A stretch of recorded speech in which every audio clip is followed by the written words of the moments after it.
So I hope everyone is doing well. I'm glad to be back and streaming on a regular schedule again. I meant to stream on Saturday, but I was just so tired because I had something that I did on Friday, and I was just so tired. So. But for today, what we are going to do is we are going to be talking about international humanitarian law, which I have the binder that I use for teaching it here. Just to go a little bit into it, I don't want to overly, just be reading the whole time, but I still think it's important to go into international humanitarian law a little bit by little bit each, maybe not every stream, but at least, definitely the introduction is worth understanding. So let's see here. Please, if you are in either YouTube chat or Twitch chat, please let me know if you can hear me okay.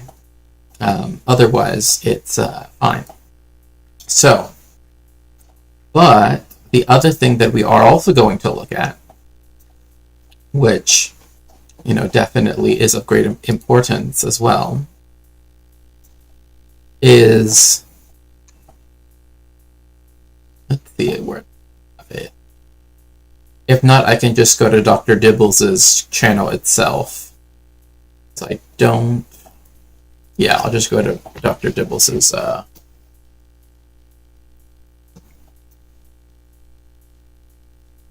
okay. Well, welcome in, Arthur Morgan Cowpoke. That's good. I don't know. I'm also kind of feeling like reading a little bit of Dante right now. Have his Tutte l'opere. So if you don't mind, that's how we're going to start today. Nel mezzo del cammin di nostra vita mi ritrovai per una selva oscura, e la diritta via era smarrita, e quanto a dir qual era e cosa dura, esta selva selvaggia e aspra e forte, che nel pensier rinnova la paura, tant'è amara e poco e più morte, ma per trattar del bene che io vi trovai, dirò dall'altre cose che io ho scorte. Io non so ben ridir come io ventrai, tant'era pieno di sonno a quel punto che la verace via abbandonai. So a nice little, just some Dante. I've been meaning to read his stuff in the original, but just a quick. No need for me to start going all into poetry, but still. Let's see here. Where is the? There we go. Okay, here we go. Just let me throw up the video. And Oh my gosh, why? Am I forgetting why? I think I am forgetting why. Why, for whatever reason,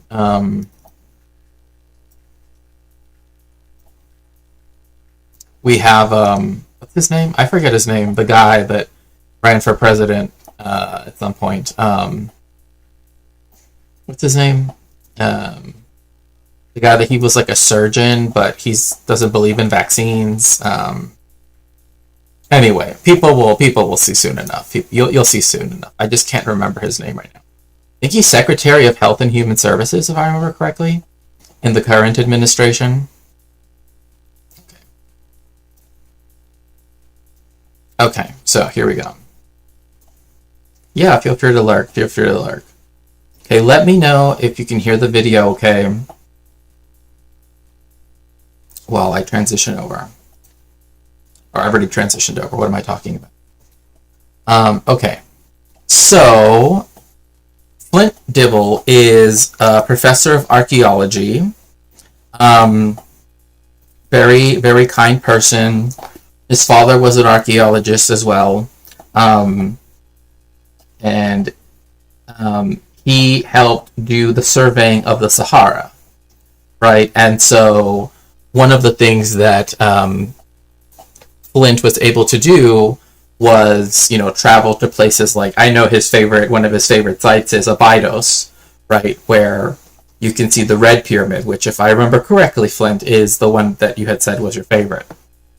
So, hello, Woody Red. Yes.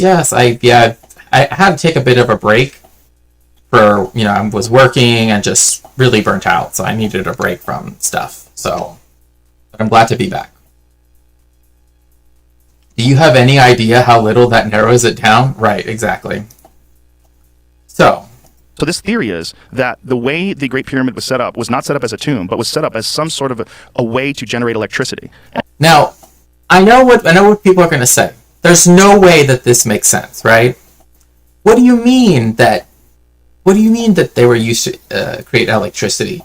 That is precisely what people say that the pyramids are, that they are power plants. This is something that has been, used as a kind of weird, just pseudo-archaeological, pseudo-historical idea for quite some time, based in conspiracy theory, etc., etc.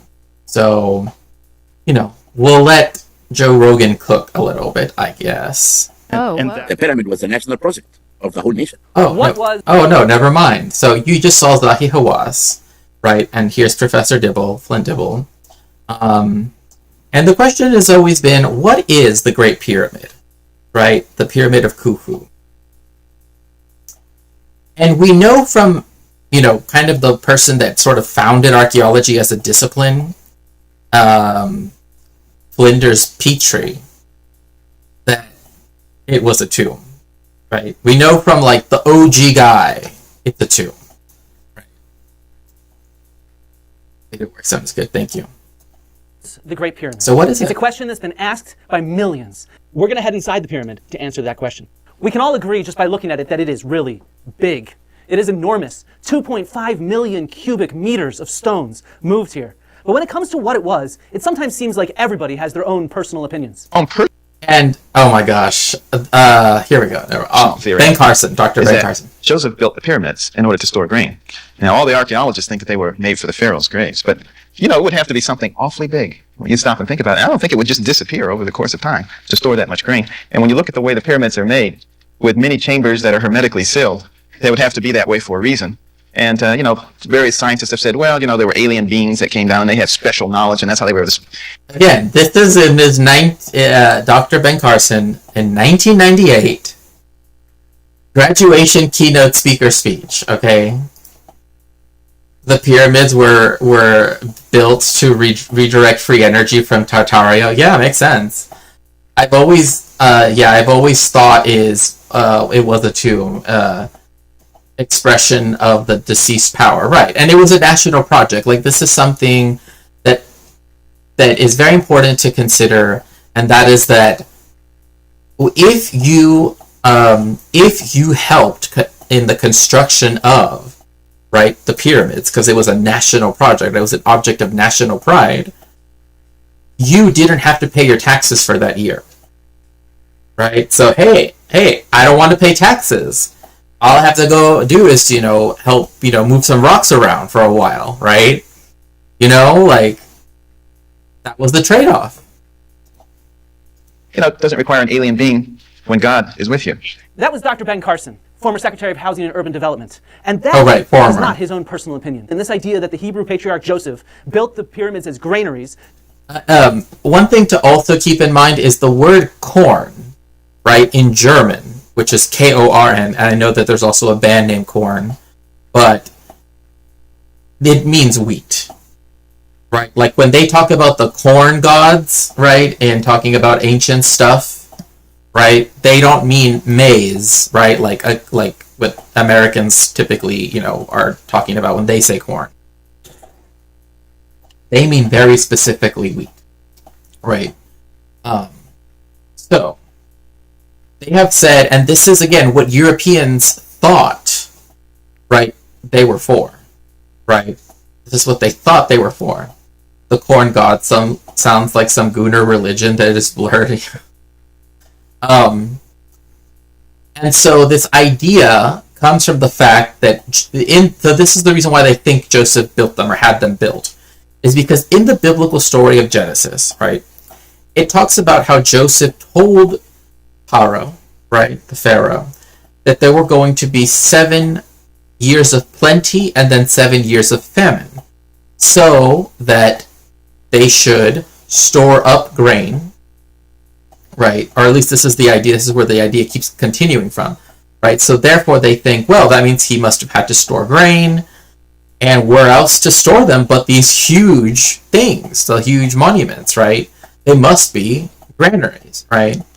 However, we know from medieval travelers and monks, etc., that went to Egypt, that even they understood that it couldn't have been for grain.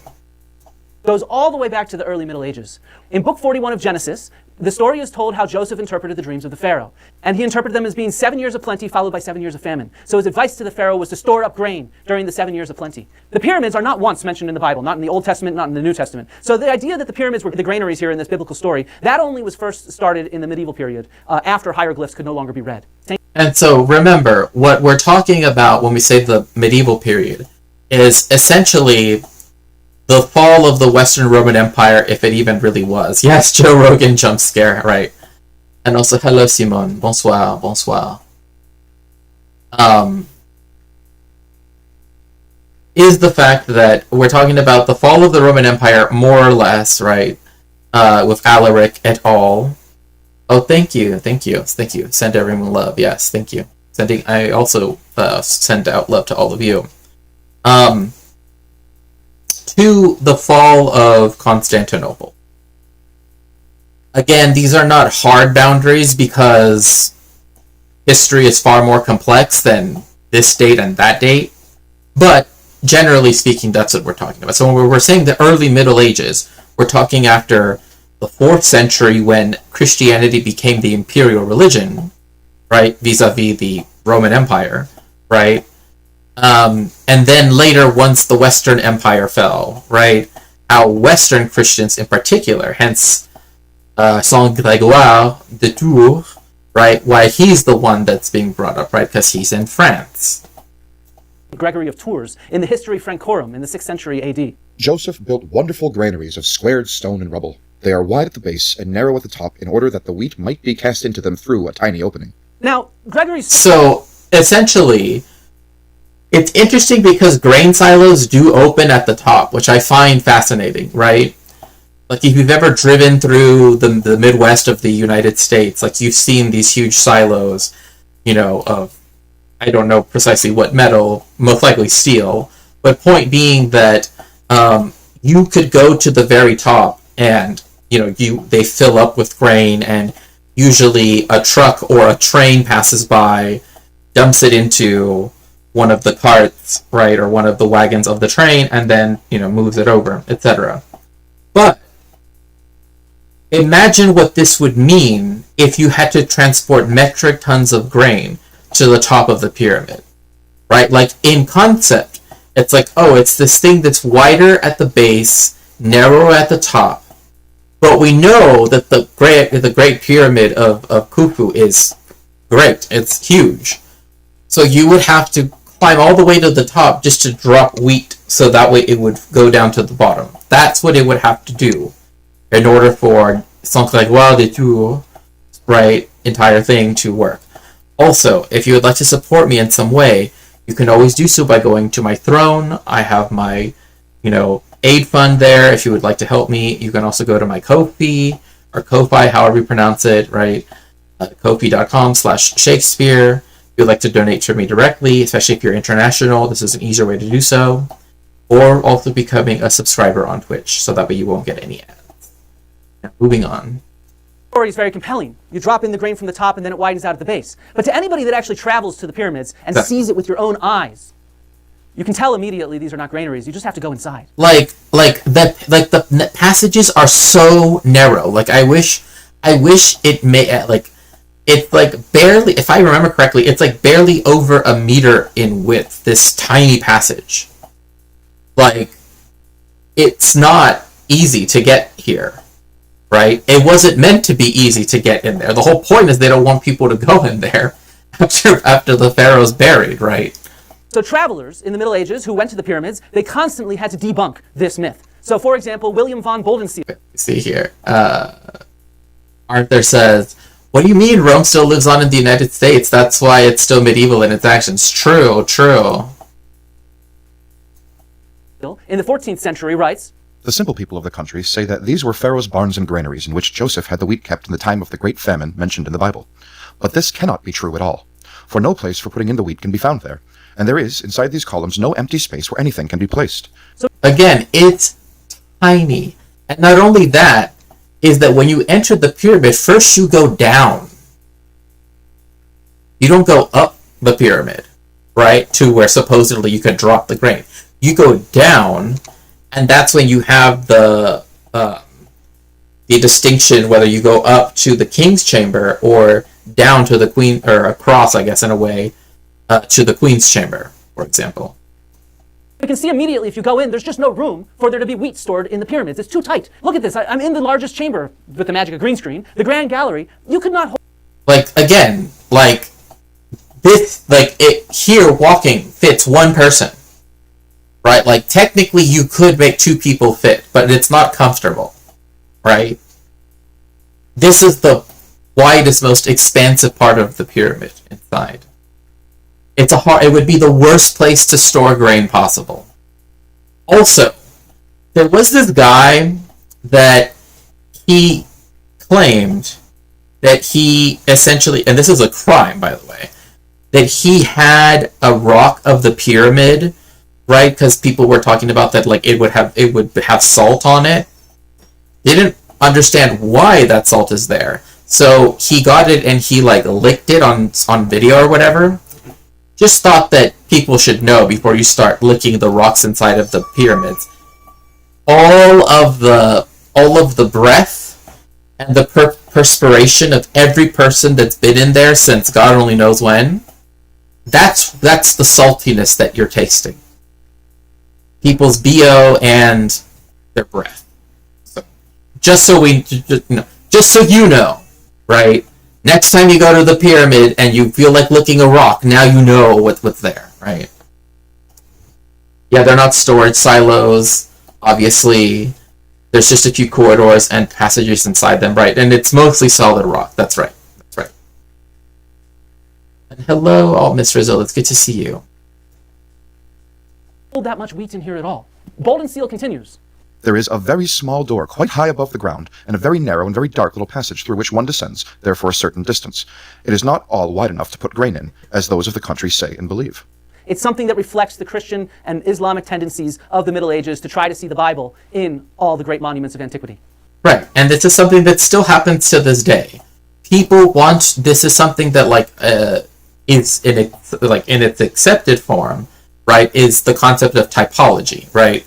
And typology is essentially trying to go back into the biblical record and say, this is a sign of Jesus, right? Like, this foretells of Jesus, which, again, is something that can only be really done because it's a document of faith, right?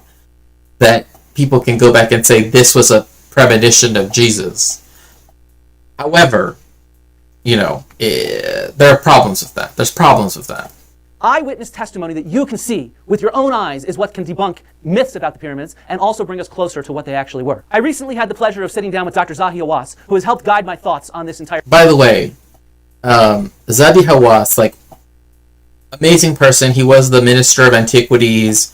It's interesting because so much of his archaeological discoveries were made, technically speaking, not as a quote-unquote archaeologist. I mean, he is an archaeologist, but what I mean by that is he did so in trying to adapt principles of conservation to places, right? And then through trying to conserve these spaces, right? Like the pyramids, like the Red Pyramid at Abydos, right? Like the now I'm forgetting what it's called. The one that's the Crooked Pyramid, right? As well as the Step Pyramids, etc. By trying to preserve them, right? A whole bunch of archaeological discoveries were made that wouldn't have otherwise been made, right? At least not at the time that they were, right? So what you have is someone whose biggest thing is conservation, which if I know he works at the Egyptian Museum. I don't know if he still works at the American University of Cairo, but in terms of conservation practice, if like I could somehow ever attend, right, like a course or whatever to learn principles of historical conservation with him, I would do so, because again, he's like the expert at having to do it, especially when the field of archaeology, particularly when it comes to Egypt, it's about just finding new artifacts, but there's not as much emphasis put on preservation, which is what is necessary in order to continue, right, having those artifacts. So, presentation. What are some of the most sensational claims you've heard about Giza? No, every day there is something different. Every day, every person has a theory. People can say that pyramids were used to make electricity. Others say that. In fact, one thing I find funny is that they said that it was it's something that people are trying to make now, right? Where essentially it's like electricity that you can just that's kind of like you could move it around by satellite. Essentially, that's at least how I conceptualize it. Free energy, I don't know what it's called, and so yeah, that's it. He looked so angry when he said that with electricity. Yeah, no, trust me, Dr. Hawass has heard all of it, and people trying to say that like his work should take into consideration this or that, right? And the fact is that a lot of the people that are conspiracy theorists, etc., sometimes have quite a bit of money behind them, right? And so that's the problem. It's like he's trying to do real scientific work, and you have people that are saying like there was one guy that actually went after Flint Dibble, that said, why don't we just get like pickaxes and jackhammers and just start breaking apart like Gulbekki Tepe, right? And it's like, no, the reason why we don't allow people to do that is precisely because we understand, right? Archaeologists understand, historians understand, etc., that there are techniques that have yet to be developed in order to ensure, because this is something that did happen in the 19th century. I forget what his name was, but it was this Italian explorer type. He went to the Great Pyramid of Giza, and I want to say it was in the Queen's Chamber or something. He literally just took a pickaxe and just started and there are artifacts and things that are just lost to history forever, because again, that's not a good technique, right? That's the thing. That's what has made archaeology very much a science, is because it has to be questions of technique, precision, etc., among other things, right? But Graham Hancock, I love watching his Netflix show whilst under the influence. Oh yeah, because it's that was used to be a store for the wheat for Prophet Joseph. Mm-hmm. The two Italians who claimed 600 feet under the second pyramid. You have these 8 pillars. And recently, someone, his name is Dr. Warner, who claimed that Jesus Christ is buried underneath the pyramid. Okay, look, I'm sorry. If Jesus is buried anywhere, which technically he wouldn't be buried, right? Isn't the whole point that he resurrected? Like, isn't that the whole point? And also, it says, like, near Golgotha was, like, it talks about, I forget his name now. I think it's James of Arimathea, right? That, like, or Joseph of Arimathea, I think, actually, like, was the one that paid for the place so that way they could bury Jesus there in the cave, right? Like, that kind of goes against the biblical narrative for him to be buried under something that is far, far older than whenever Jesus existed, right? So, bit of a temporal problem with that. Shaq's anti-pickaxe stance. Yeah, I mean, only when it comes to archaeology stuff like that, like, you know, you don't want to destroy anything, right? And that's been the reason why, like, when Jimmy Corsetti, who, I'm not even going to go into all of that, he said to Joe Rogan, I think, he was invited on, and said, like, oh, surely we have, like, you know, we can just take a backhoe. I'm not saying that's exactly what he said, but he's essentially saying, like, you know, what more technology do you need than, like, a couple of guys and some pickaxes, right, to discover more? And it's like, actually, a lot, because that's not how archaeology works. Wow. I mean, these theories, for what they were, are a dime a dozen, and many of them are conspiracy theories, and many of them can literally be disproven with just the cold hard evidence that you can see in front of your eyes. For example, this famous conspiracy about Dr. Zahi Hawass' bathroom that he told Joe Rogan recently. It happened. Oh my gosh, this is hilarious. He came to see me from California to my office, and my office was located next to the Great Pyramid of Khufu. And he said to me, people say at 12 noon, you leave your office and you go to the bathroom and you open a tunnel from your bathroom. It's true, it's what he said. And you go from the tunnel to the Great Pyramid. Oh. And you hide things and you come back. I said, okay, what do you need from me now? He said, I want to see your bathroom. It's really happened. Like, imagine being asked by a reporter, right? Hey, I've been told by an anonymous source that when it's at lunchtime, you have a secret portal in your bathroom that takes you right into the king's chamber, and that, you know, you can just, like, hide the things that would prove, right, that the pyramids used to be you know, an electric plant or something. Bro goes Heinrich Schliemann mode for sure. Bro, I want to see where you should. I mean, yes, but the whole point is, people say, like, you know what? I have to put it in Alex Jones's voice, right? It's the only way it works. I heard that Professor Hawass has a tunnel from his bathroom that goes to the Great Pyramid so he can hide. You know, like, it just doesn't work in other voices, right? It just doesn't work. It only works in the Alex Jones voice.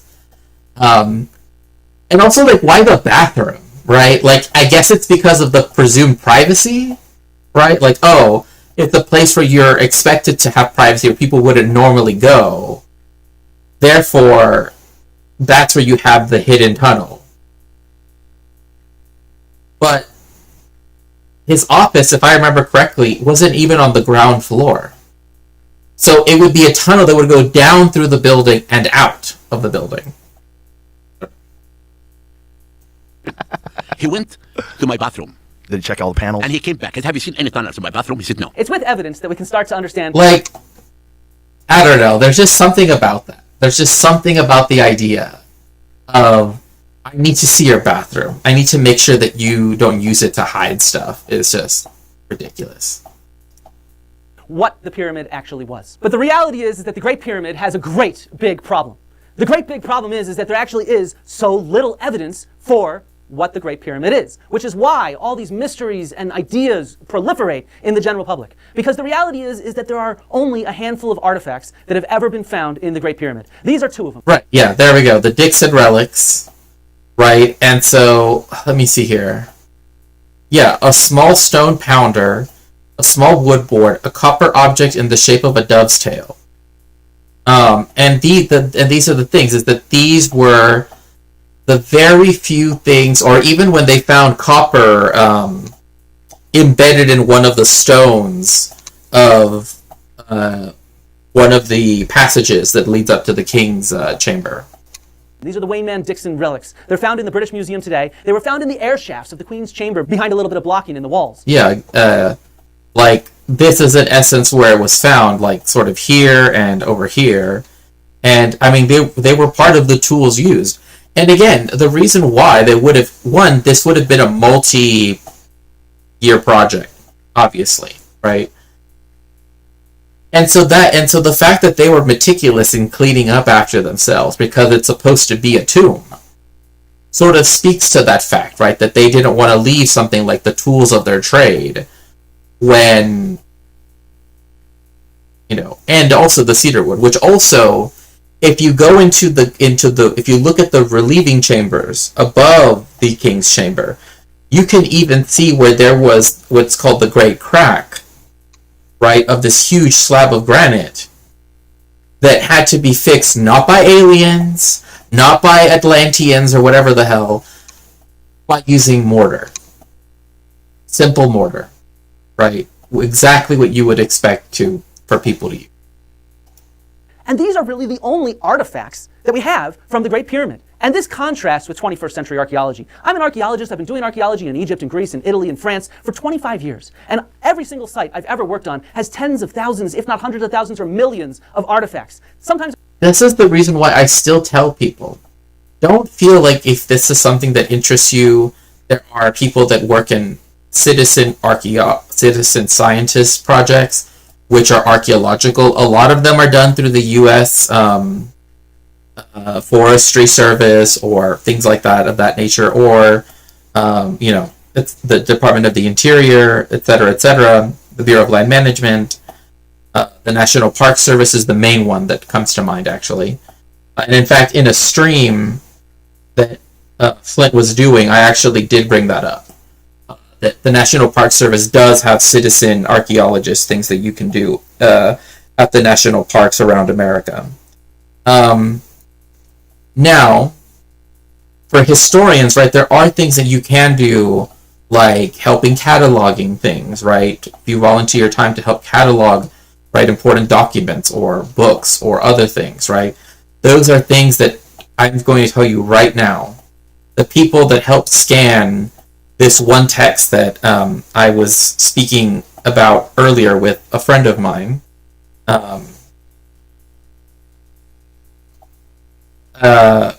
about the Philippines, for example, it was their graduate student interns or undergraduate interns, or again people that are willing to intern or give their time to scan these important documents, so that way someone like myself doesn't have to travel all the way to the Biblioteca Nacional de España, right? I can instead download it and have access to it here, right?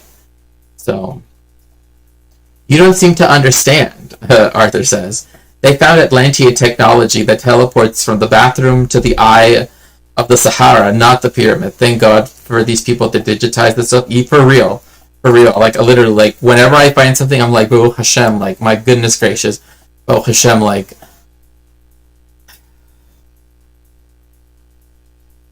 because it just changes, like, my, like, research completely.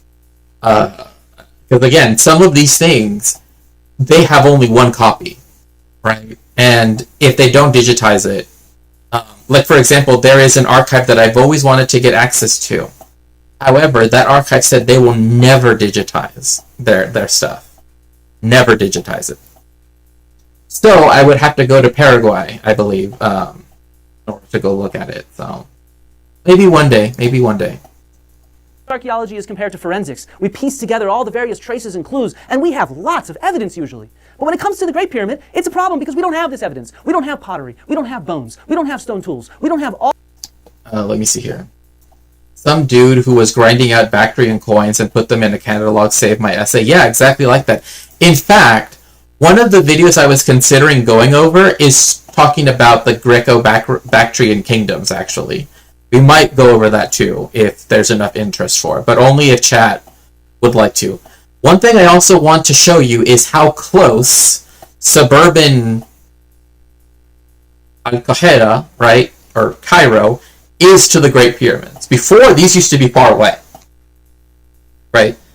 Because Cairo is essentially is so heavily overdeveloped, which it was never before. In fact, it is very much overcrowded. But that's also because that's one of the few places where you do have a lot of Western investment in. And so Cairo has just become this massive city that it never really was before.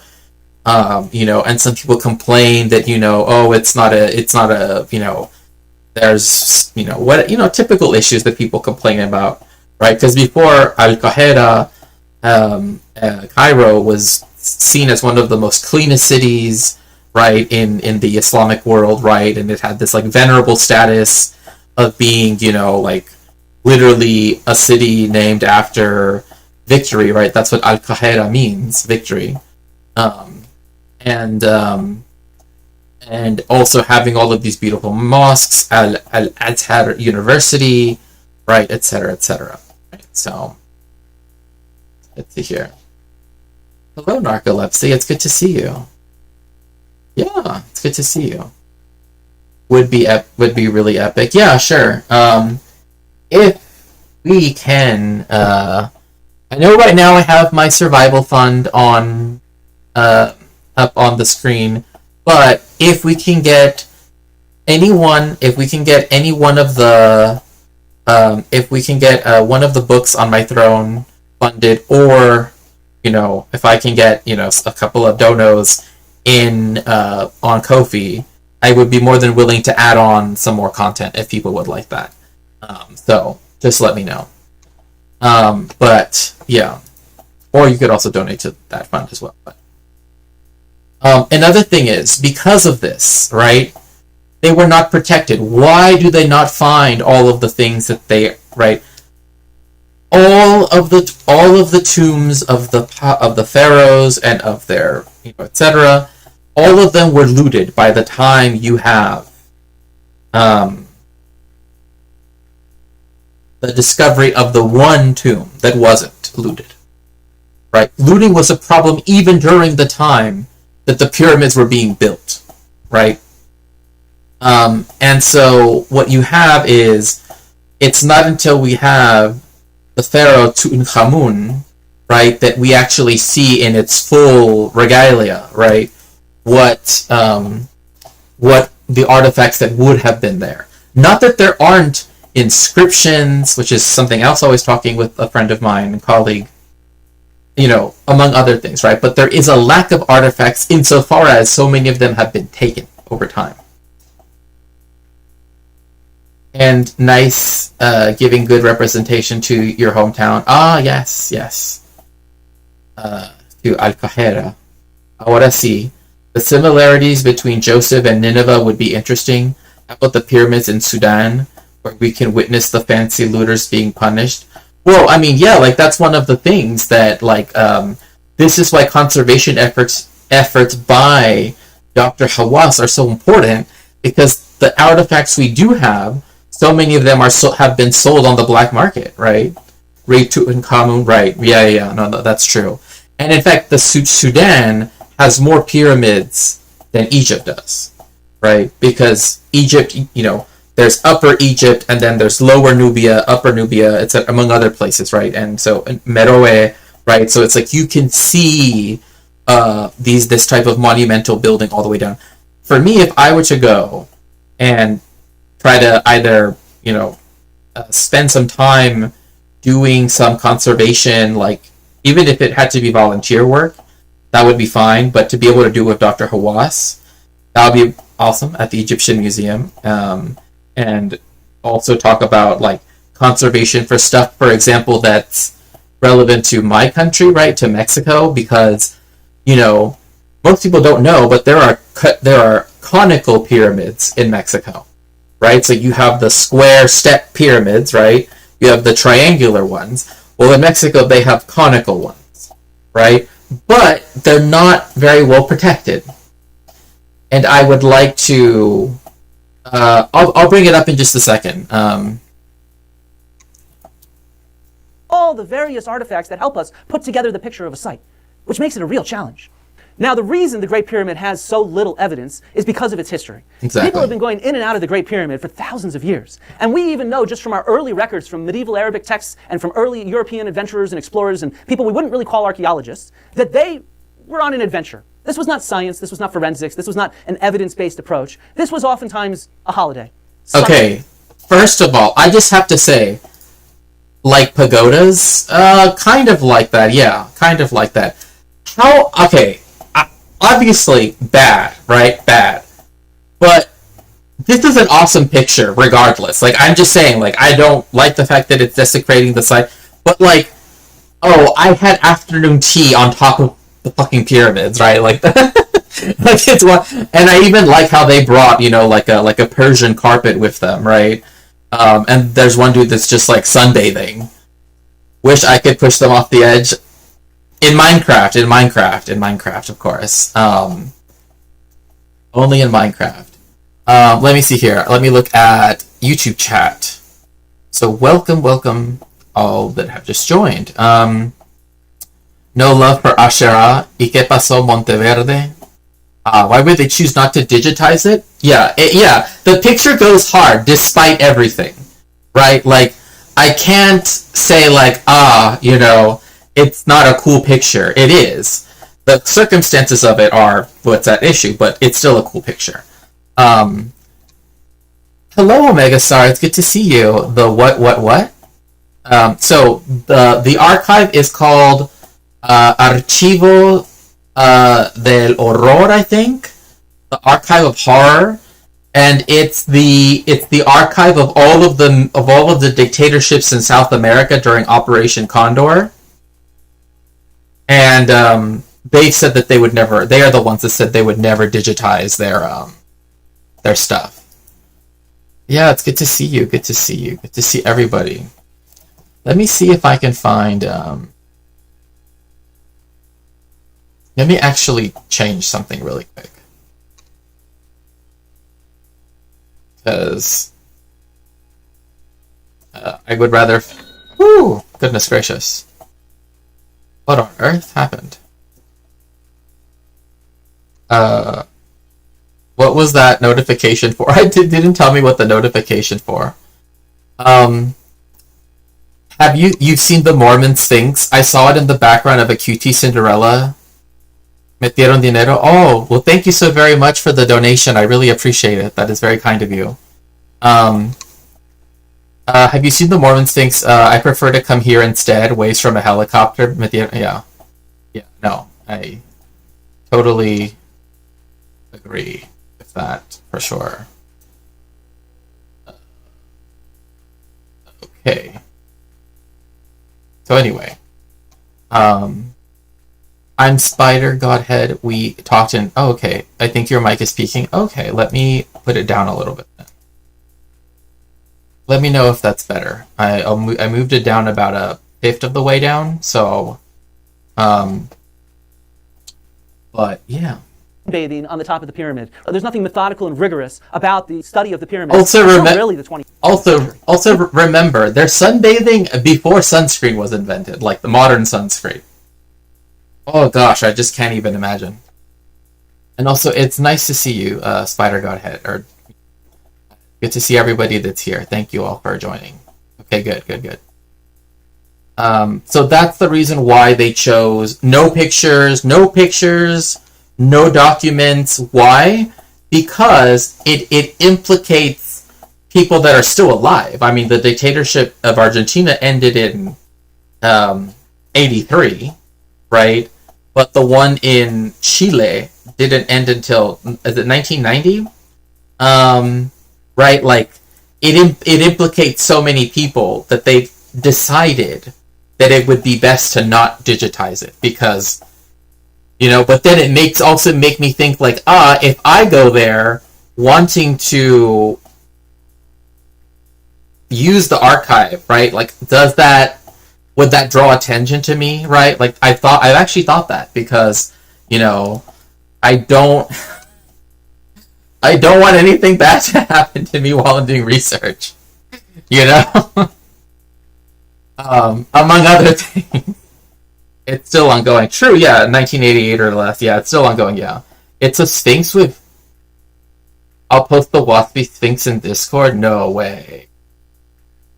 And yes, if you'd like to support me in some way, you can always support me via my Throne account, where I have not only my survival fund, but also to make ends meet, because, you know, But as well as, if you would like to sponsor any of the books that are on there so that I can use them for my research, they are on there. In fact, one of them is called Predatory States, talks about Operation Condor. Or you could also donate via my Stream Elements on Twitch or Ko-fi if you would like to. So anyway. In fact, many of these early explorers, they damaged and destroyed the evidence, and they left the records for us. Colonel Howard Weiss, one of the first to write a detailed book on explorations into the pyramids in the 19th century, he blew it up with gunpowder. Yes. This is the reason why we don't listen to Jimmy Corsetti. You don't just get a jackhammer and a pickaxe and just start demolishing shit. Do you know how much was lost because he just put a whole bunch of, gunpowder in the middle of... Remember, the pier, look at the widest passageway can barely fit one person walking up its stairs. Imagine putting huge barrels of gunpowder in there and just exploding them. Imagine how much was irreparably lost because of that. I posted it means okay, thank you. That only works for fishing. True. Right in the middle of the pyramid, he set off kegs of gunpowder to just open up new chambers, destroying plentiful evidence that we would normally carefully collect and record in the process. Similarly, we have records of early Italian explorer Giovanni Battista Caviglia just hammering away with pickaxes in the ends of the king's chamber. This is what I was saying. Caviglia, he's the one that he was just like, hey, I want to find cool shit. Just starts. Oh my goodness! Thank you so very much for the donation. I appreciate it. Yay! 22% funded. Thank you. They allow reading it in person, but you have to get permission. You have to have sometimes people don't understand. And I'm not trying to say this in any way that's disparaging. Oh, you don't know. No. Rather, I want to explain it in a way that doesn't overcomplicate what you have to do. You usually have to try to find someone in that country that will sponsor you. So you have to tell, because it's like a country making you look at their archives, right? So you have to say what your project is about, what you need to look at. Sometimes you need someone to sponsor you. This was a thing that before 2022... even really before that, I was considering going to an archive in Russia. But I had to just nix that whole project altogether. Why? Because after 2022, it became effectively impossible for me to go there, and for me to feel because there were no longer any of those research links that I could use to get there, right? And I'm not independently wealthy, so I can't just go to Russia. But I still needed a sponsor from one of the universities, for example. So I could read it, but there's a lot of bureaucratic steps before that for many archives.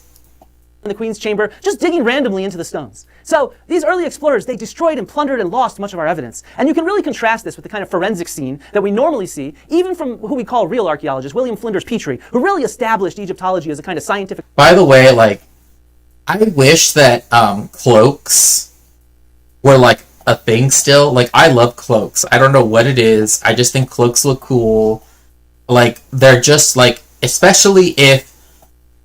especially if you just need something to just covers just enough of your body, right? But also leaves your hands free and doesn't make you over overheat or whatever by having to wear a sweater that's very anyway. But yeah, I like cloaks. I'll put it like that. Approach, but by our standards, he was way behind. For example, we all know that the Egyptologists say that it was Pharaoh Khufu who built the Great Pyramid, but there's only one single representation of Khufu. And the story behind how... This is a cool story. I know Flynn is going to get into it, but I really want to emphasize, be the change you want to see in the world by get a cloak. True. I would love to find a cloak first, one that isn't costumey. I don't want to, So... I know that Flynn is going to go into this, but I just want to really emphasize this. This was before, right? Now when you go on digs, right, you usually have things that help you sift through dirt and stuff, right? So that way you can catch even the tiniest little artifacts, which would have caught this statue for sure, because it's about yay big, yay wide, right? More or less. However, this was before that, where people were just like putting gunpowder in the pyramids and just taking a pickaxe and just attacking it, like it was a video game or something, right? So, if any bit of this was lost in the mass of dirt that would be part of any archaeological dig, I just want to emphasize here, and I keep saying I want to emphasize. Imagine you have an entire landfill, right? Like a modern day landfill. Just to give you a sense of scale. Imagine a giant landfill, and you're trying to find pieces of a very specific object, right? Like the pieces of a broken, priceless vase, right, from Ming China, let's say, and you have to go through all of it all over again. That is in essence what had to be done. That is literally what had to be done in this case. Would imply a hell of a dono. Yeah.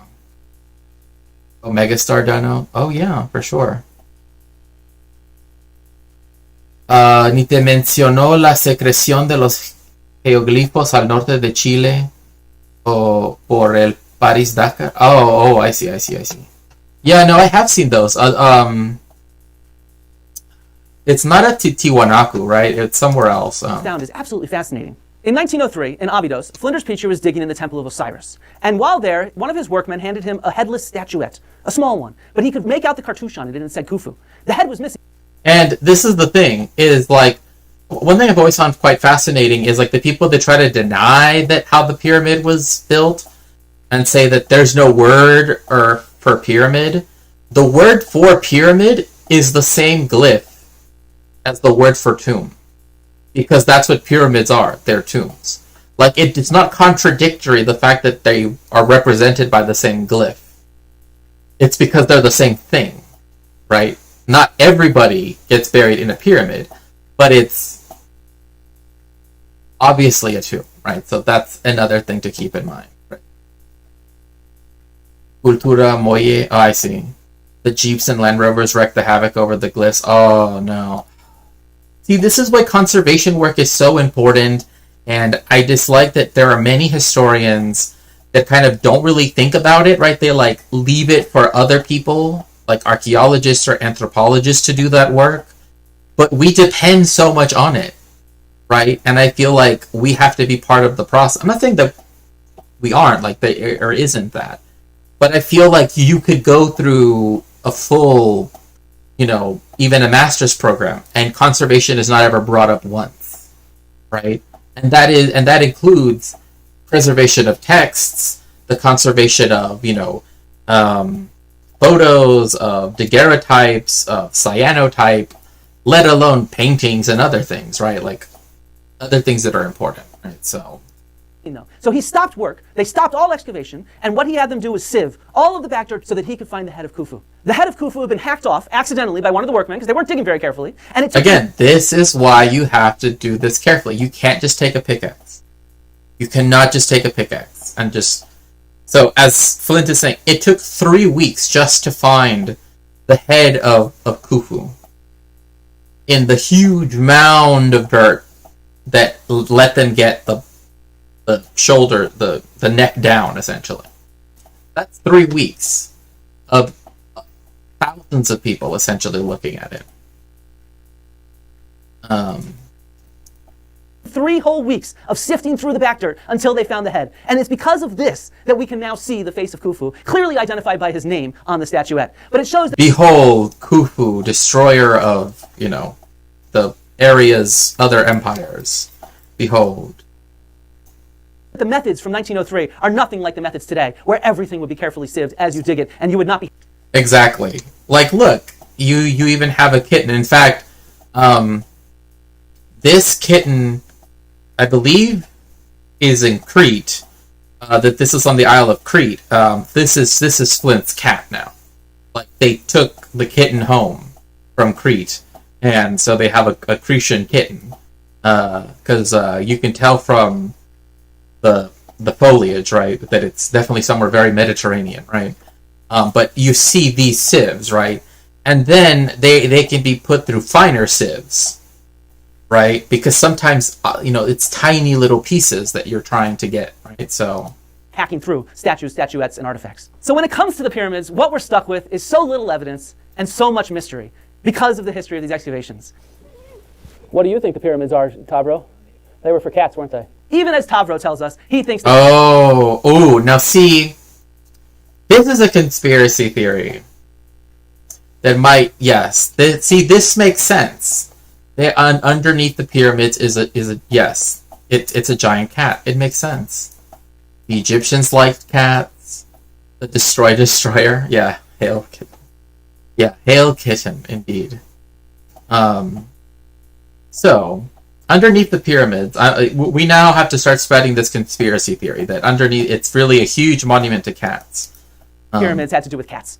Maybe the cats underneath. And what that leads to, this huge mystery and lack of evidence, is people just... That would explain the Sphinx. And I believe that the Nile, it used to run up close to the pyramids, and the water would run underneath the pyramid, and that would create something called physiostatic electricity. As it ran underneath that magnetized crystal granite, those ions would pour up into the chamber, move up the grand gallery where there used to be resonating rods. So you can see the slots where the rods used to... Wait. Okay. The slots where the resonating rods used to be, but where are the rods, though? It's first of all, just no. Water running underneath the pyramid. Why would someone build a massive stone structure on top of water? That doesn't make any sense. Like, the reason why, like, the Giza Plateau is chosen, and if you look at the Sphinx, right, they got rid of all of the dirt, all of the levels of dirt going all the way down to the bedrock. That's what they built upon. There's no water there. Yes, the water table is high, but that's because there used to be a branch of the Nile that went right up to where sort of the area right before the Sphinx, right? And that's how they would bring in the large sandstone, right, blocks in. And we know that this is how they did it because recently, I know people have heard about the Dead Sea Scrolls, but something that Zahi Hawass, some of the stuff that he's worked on has led to the discovery of the Red Sea Scrolls, right? And what you have there is workers describing how they worked to move the stone from this quarry to then sail it up, to then bring it over and then sail it to sort of the Giza branch. I don't know if that's what it was called, but resonating rods. I don't. What ions? Like, and also why would they go up? Like, that doesn't explain what's inside of the pyramid. Like, that's the thing. Like, unless we're to infer that there's something below the pyramids, which would be hard to believe because the water table is high and it was built on bedrock. That can't really be the case. I don't know. I feel like there's an easier way to make electricity from a running river. Yeah, instead of building the pyramids and having resonating rods on it. Like, to be. They're removed now, but the slots are still there. Then it would be pushed into the king's chamber where it would be amplified and some type of fusion would take place. Then forced up through the apex. Okay. Fusion? Like, we're going back a while, like 5,000 years ago. Fusion? Now that, I'm guessing he must mean the fusion that I'm thinking of. Which is like what the sun does. But, I don't think that's what happens. I don't know.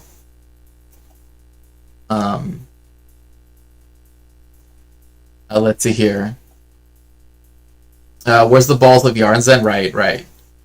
As Dr. Sleepy claimed, Ben Carson, besides, what was the development of plasma technology throughout the reigns of ancient Egypt? Not at all. I mean, They had no idea. I mean, as far as we know, as far as I can remember, there was no knowledge of it, because initially, remember, plasma was added as a fourth state of matter only recently. I mean, in history, that is. Including the Hyksos and Hellenic Paros, with manual labor. Too much Stargate and Doctor Who. Yeah, like, I don't really get how the rods are no longer there, but they definitely worked, and they moved up to the King's Chamber, which would involve them having to go diagonally and then up again. Like, it just doesn't... I don't know. I'm having trouble. And then the crystal granite obelisks around the region would capture that ambient wireless electricity. And then if you had something called a JED. There we go. Wireless ambient electricity. I'm not saying it exists. This dude is saying it exists. And he's saying that the crystal granite obelisks collected it. Granite is a horrible, horrible conductor of electricity. Just got to put that out there. So for them to capture electricity makes no sense. Just putting that out there.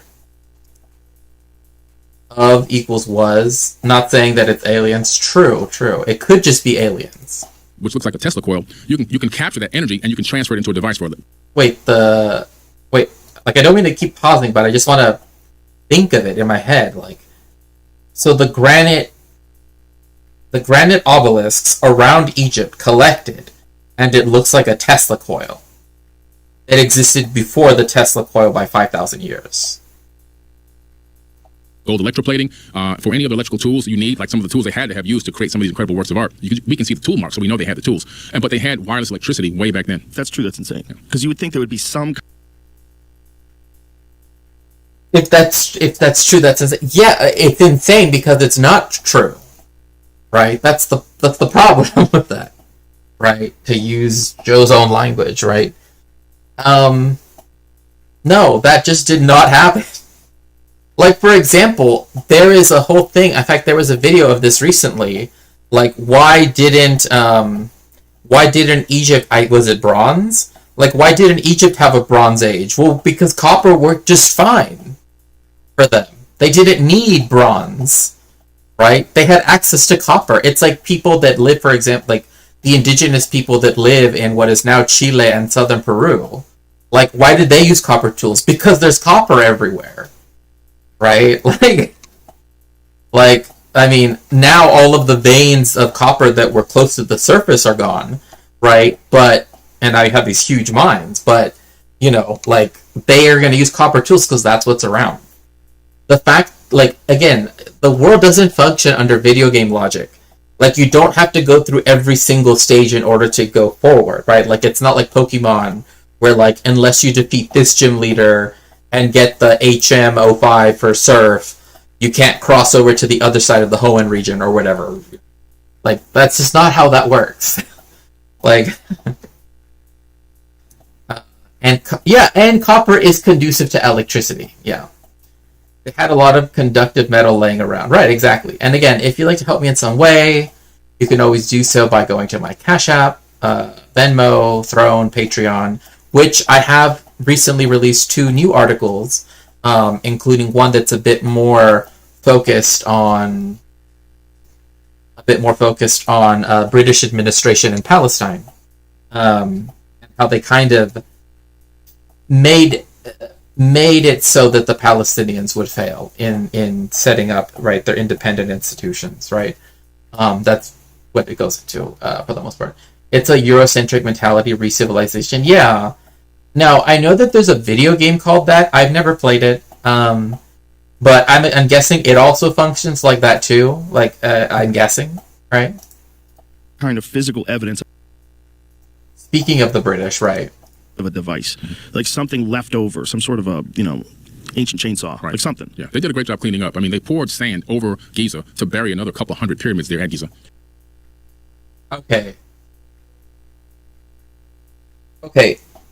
They poured sand. Sorry, this dude's just like, I don't know what on earth he's getting at. They poured sand to hide other pyramids. That would be like, then why leave any of the pyramids to see? Like, that doesn't make any sense. Then why leave pyramids that are visible? And also, we know that that's not true because they built the pyramids on bedrock, not on sand. So, I don't know. This guy is the one that's making me just be like, excuse me? Like, so they got sand, dropped it on the pyramids somehow, and filled it up above wherever the pyramids were. And presumably, these pyramids are above that? Or something? So they put sand. They have the visible pyramids. They have running water under them. The mechanics of this, and I am not an engineer, right?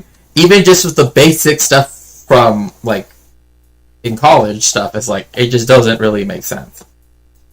It is the Joe Rogan show, after all. This is like the ultimate anti-Semitism. I mean, if you say so. If you say so.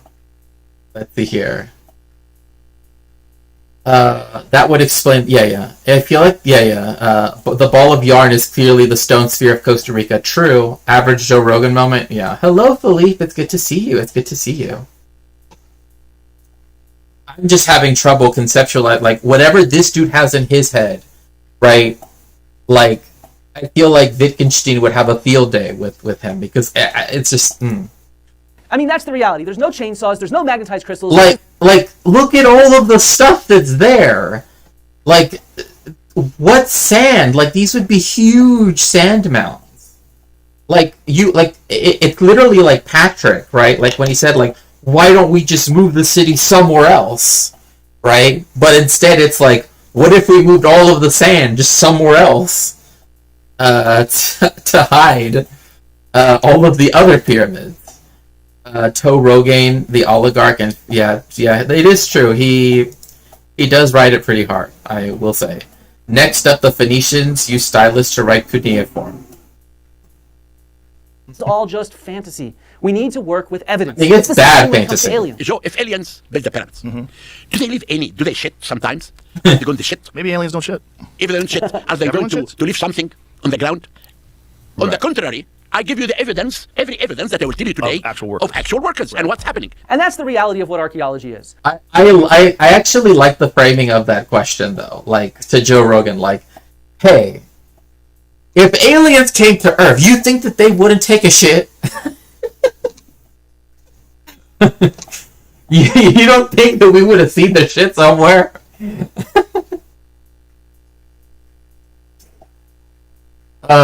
Again, and also his sense of humor is just great. Like, that's another thing too. Like, if you're going to work with another academic on something, especially, as I guess apprentice would be one way of thinking of it. Someone that has that kind of sense of humor. It's like, if it was aliens, do you think we wouldn't see their shit somewhere around here? Did the Nile Valley look the same? No, it didn't. Like I said before, there used to be a branch that went out towards Giza. And that's the reason why, even though Joe Rogan laughed at this, apparently, and again, I've only gotten my Joe Rogan whatever stuff through Flint, is that he laughed at the fact that the ships that they did use in Egypt to transport things were, like, long and narrow.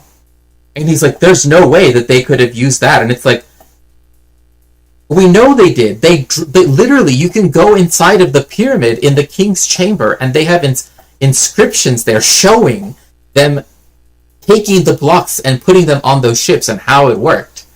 Same guy who found the tomb of Osiris. Oh.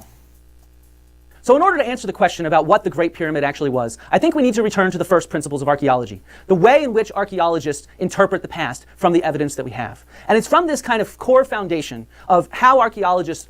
So I will translate here, because I don't think he translates it. Maybe he does, but this is... So, when you're trying to look at objects, you have a système d'aspiration, right? And that's essentially like a little, it's spray, like, like when you, it's similar to when people, like, use the vacuums and other things, right, on their car when they're cleaning it, but it does the opposite. right? Or that stuff that you use to clean your keyboard. Think of it like that, because that's the point, but it's tiny, right? So then that way, you don't ruin anything. Again, the main thing that historians, archaeologists, anthropologists don't want is for the evidence to be destroyed, right? So that's what the système d'aspiration does, is that it blows air, right? And so, buse d'aspirateur pour feuilles et recueillir des échantillons et sédiments. So that's, you're looking at okay, let me explain one other thing. There's the law of superposition, right? That is to say, something from the Stone Age, right, shouldn't appear after something in the Iron Age, right? Like, there is a way in which there is an order by which things have to follow, right? And that is that they will follow the law of superposition, right? That you will find this, then you will find that, then you will find this other thing, right? sequentially. So the blocs sédimentaires and this, right, is to try to look and to photograph or to, all these other things to record, right, any, like, small deviations in the sediment, right? Then to also get to know, right, the microscribe, right? So then that way they can look closely at those small pieces of artifacts that they might find. Because again, there are artifacts that, are not much bigger than something like this, right? There are some that are even smaller, right? That are like just that. So that's why they get a sedimentary block. And then through what we've discussed a while ago about through stratigraphy, right, then they can look down each sediment block and say, this came from this time period, this came from that time period, etc., right? I believe, they still use those barges. Yes, like a leaf blower. Thank you, Thomas.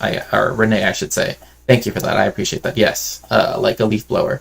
They do still use those barges. And they're still used, and it's sort of like saying, like, oh, because there's modern ships now, right? Like the idea that they're like, Zheng He, the Chinese explorer who was Muslim.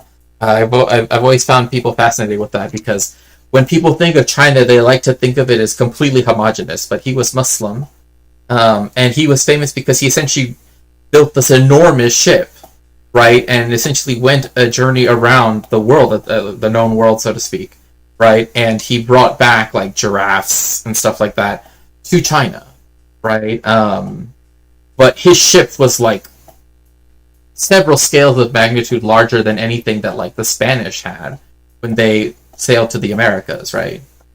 Yeah, like a blower, yeah, exactly. Look at the archaeological record, that we can work from the known, the tangible physical evidence that we have in front of us, that we can measure and replicate our measurements on, that we can test chemically, or that we can make different observations on. We can touch, we can see, we can feel. And it's from there that we can then work from the known to the unknown, to put together our history. Archaeology is science. It's not speculation. And I can't tell you that the Statue of Liberty was built by aliens. What's my proof? What's your proof for that? Well, I heard the aliens left behind a shit. when I did excavate the area beside the Sphinx, all what we discovered in the bottom, all kingdom, Middle Kingdom.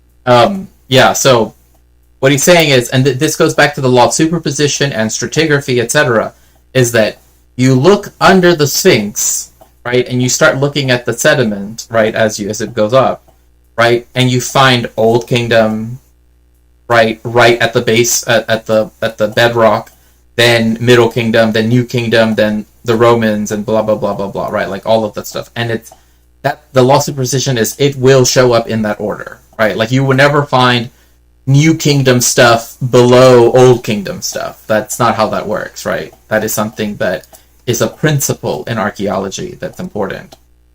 New Kingdom, Roman, nothing underneath the Old Kingdom. Mm-hmm. If anyone left the Sphinx before that, they should leave something on the ground.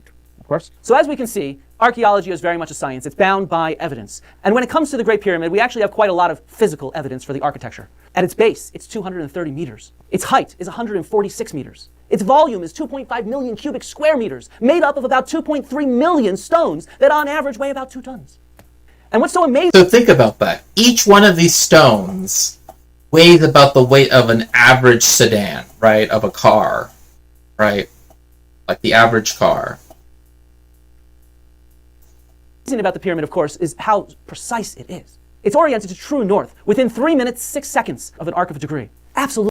Which again also puts to rest this idea that like somehow people before weren't interested in precision or weren't interested in, you know, things that like, oh, only now can we make things in straight lines, or only now we can make things point north. Like that doesn't even make any sense.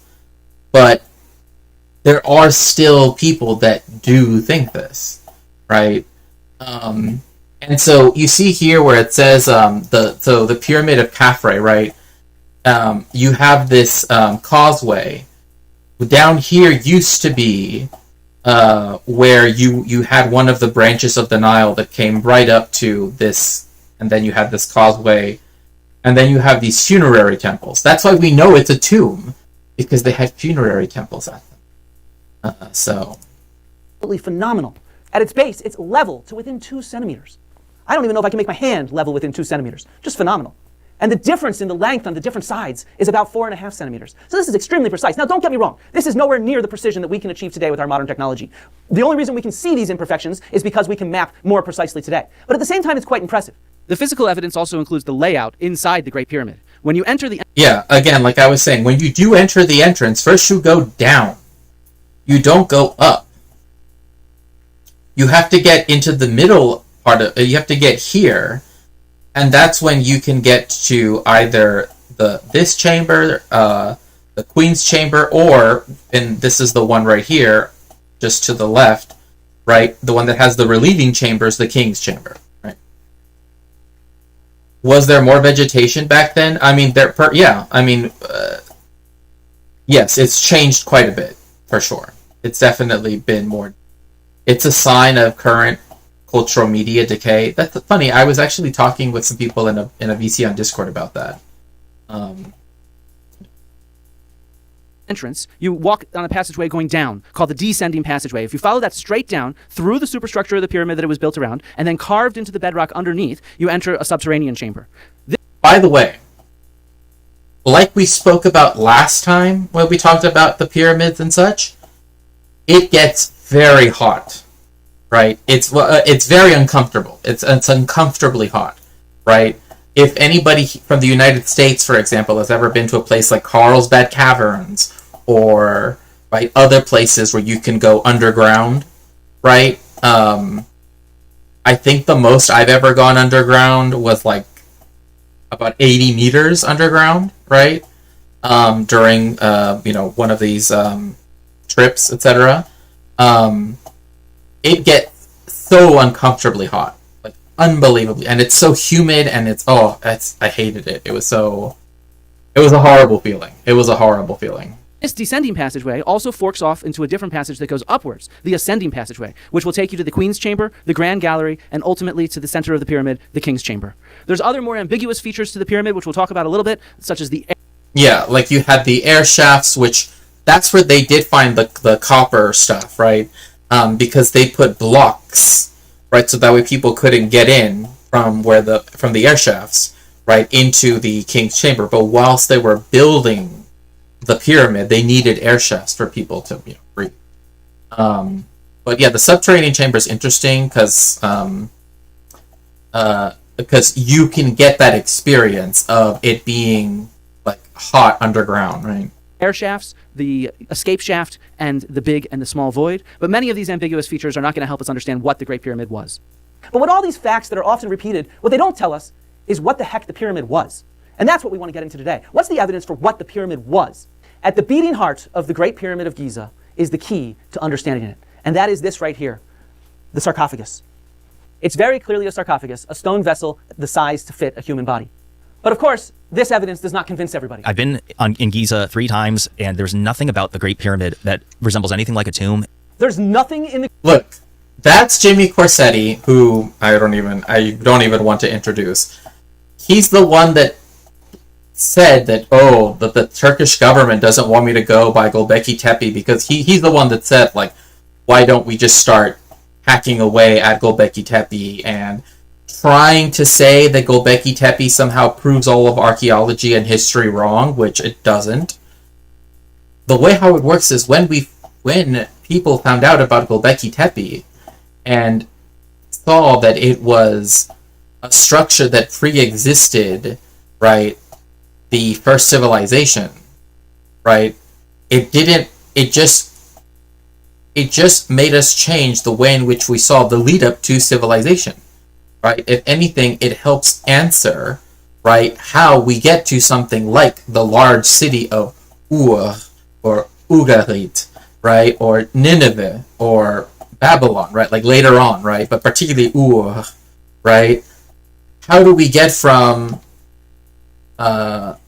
either pastoral nomads or hunter-gatherers, right, to something like a settled society in Sumeria, right? Gölbekli Tepe allows us to see that they didn't have writing, right? It wasn't a real, like, civilizational settlement, because it wasn't on the scale of the first cities, but it did allow we then revise, right, our understanding. That's what historians do, that's what archaeologists do, that's what anthropologists do, etc.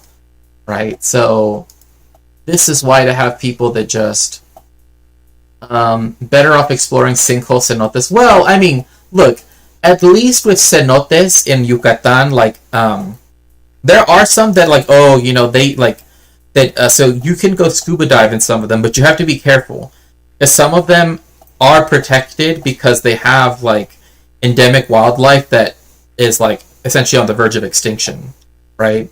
But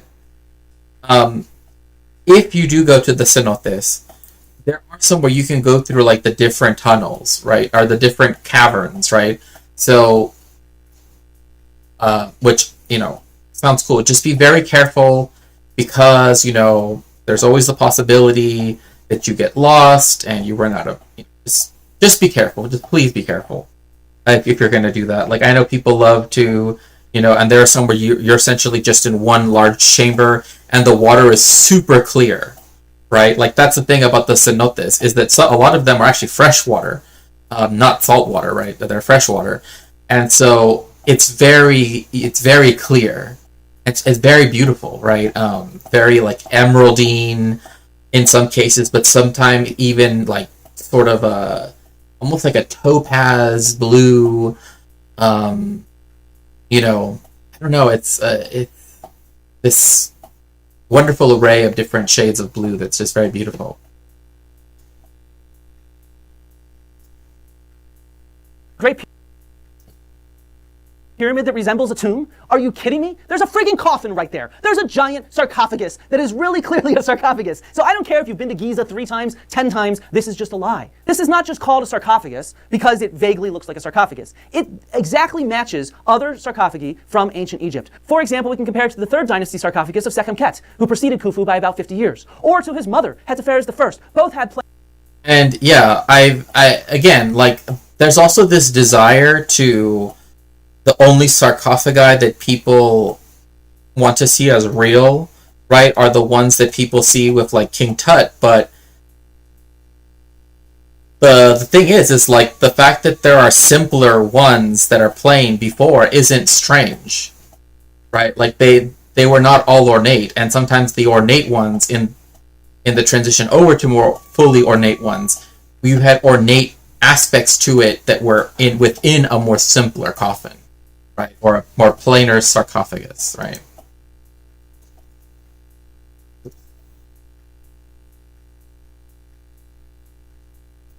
Sarcophagi that are very similar to Khufu's. An even more direct comparison is in the pyramid next door. The middle pyramid of Khafra has a granite sarcophagus that looks exactly like Khufu's. Similarly, Khafra's wife, Marisank III, we have her sarcophagus. By the way, I want to say, I've always thought that Marisank III's sarcophagus, right, I think it looks very beautiful. Like, I think it almost has this like Art Nouveau, or I don't even know, like this very Art Nouveau. Like it has like almost like modern motifs to it, and yet they're super ancient, right? It's from the Fourth Dynasty, right? And I just think, I don't know, there's just something about it that really, to me, speaks to almost like an Art Deco or some kind of other architectural style.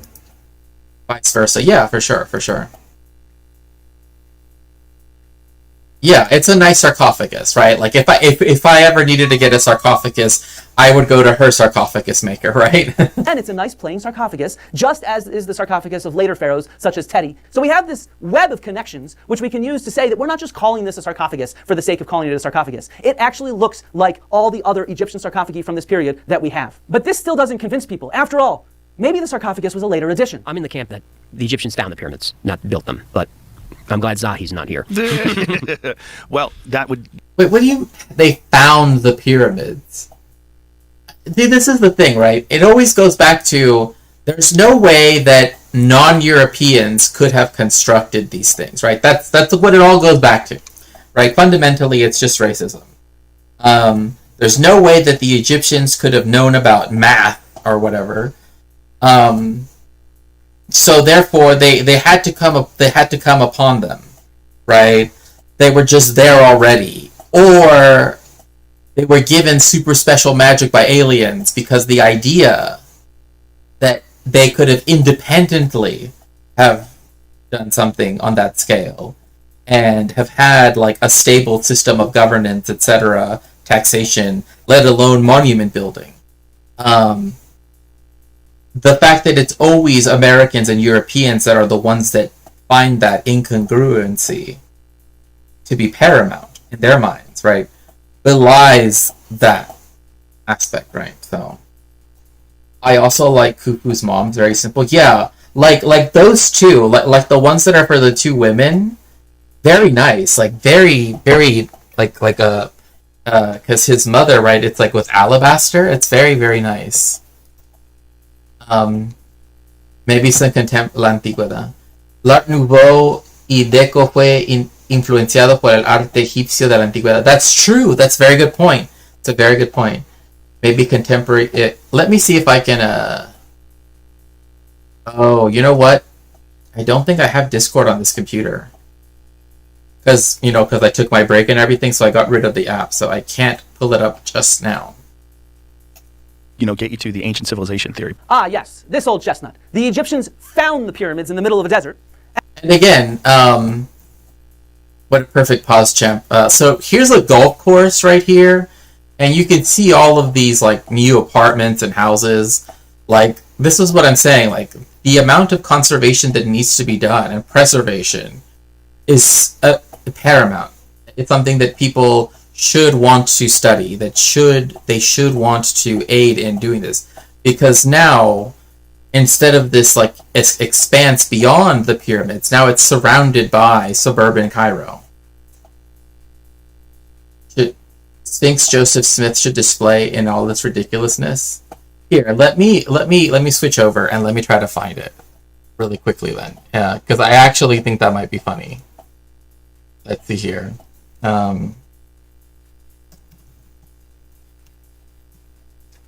Oh my gosh, it's in Salt Lake? No way. I've never seen it. I've gone to Salt Lake a lot in my time. Yeah, no, y'all definitely have to see this. Oh my gosh, this is hilarious. It's just out of El Cairo. Right. It's hilarious. Oh my gosh. It looks so weird. Like, why did they give him this face? Okay, here it is. Right? Like, look at that.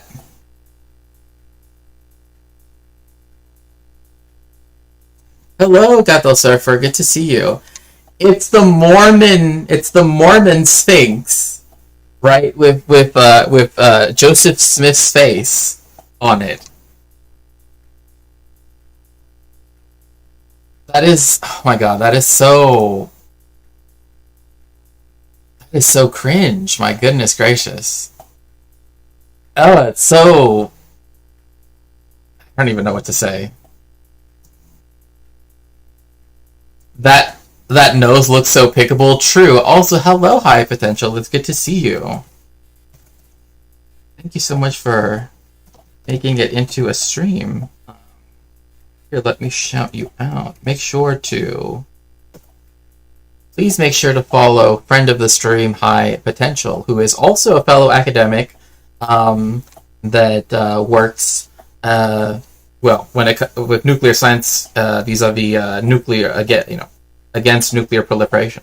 So replace him with Kuromi's. Yeah, that's true. I mean, I think people know I like Kuromi. Okay, like I know that's one of my things. Okay, but yes, it would look better with Kuromi. Like I don't even get why they. I still don't get why they did this. I'm like so confused. But yeah.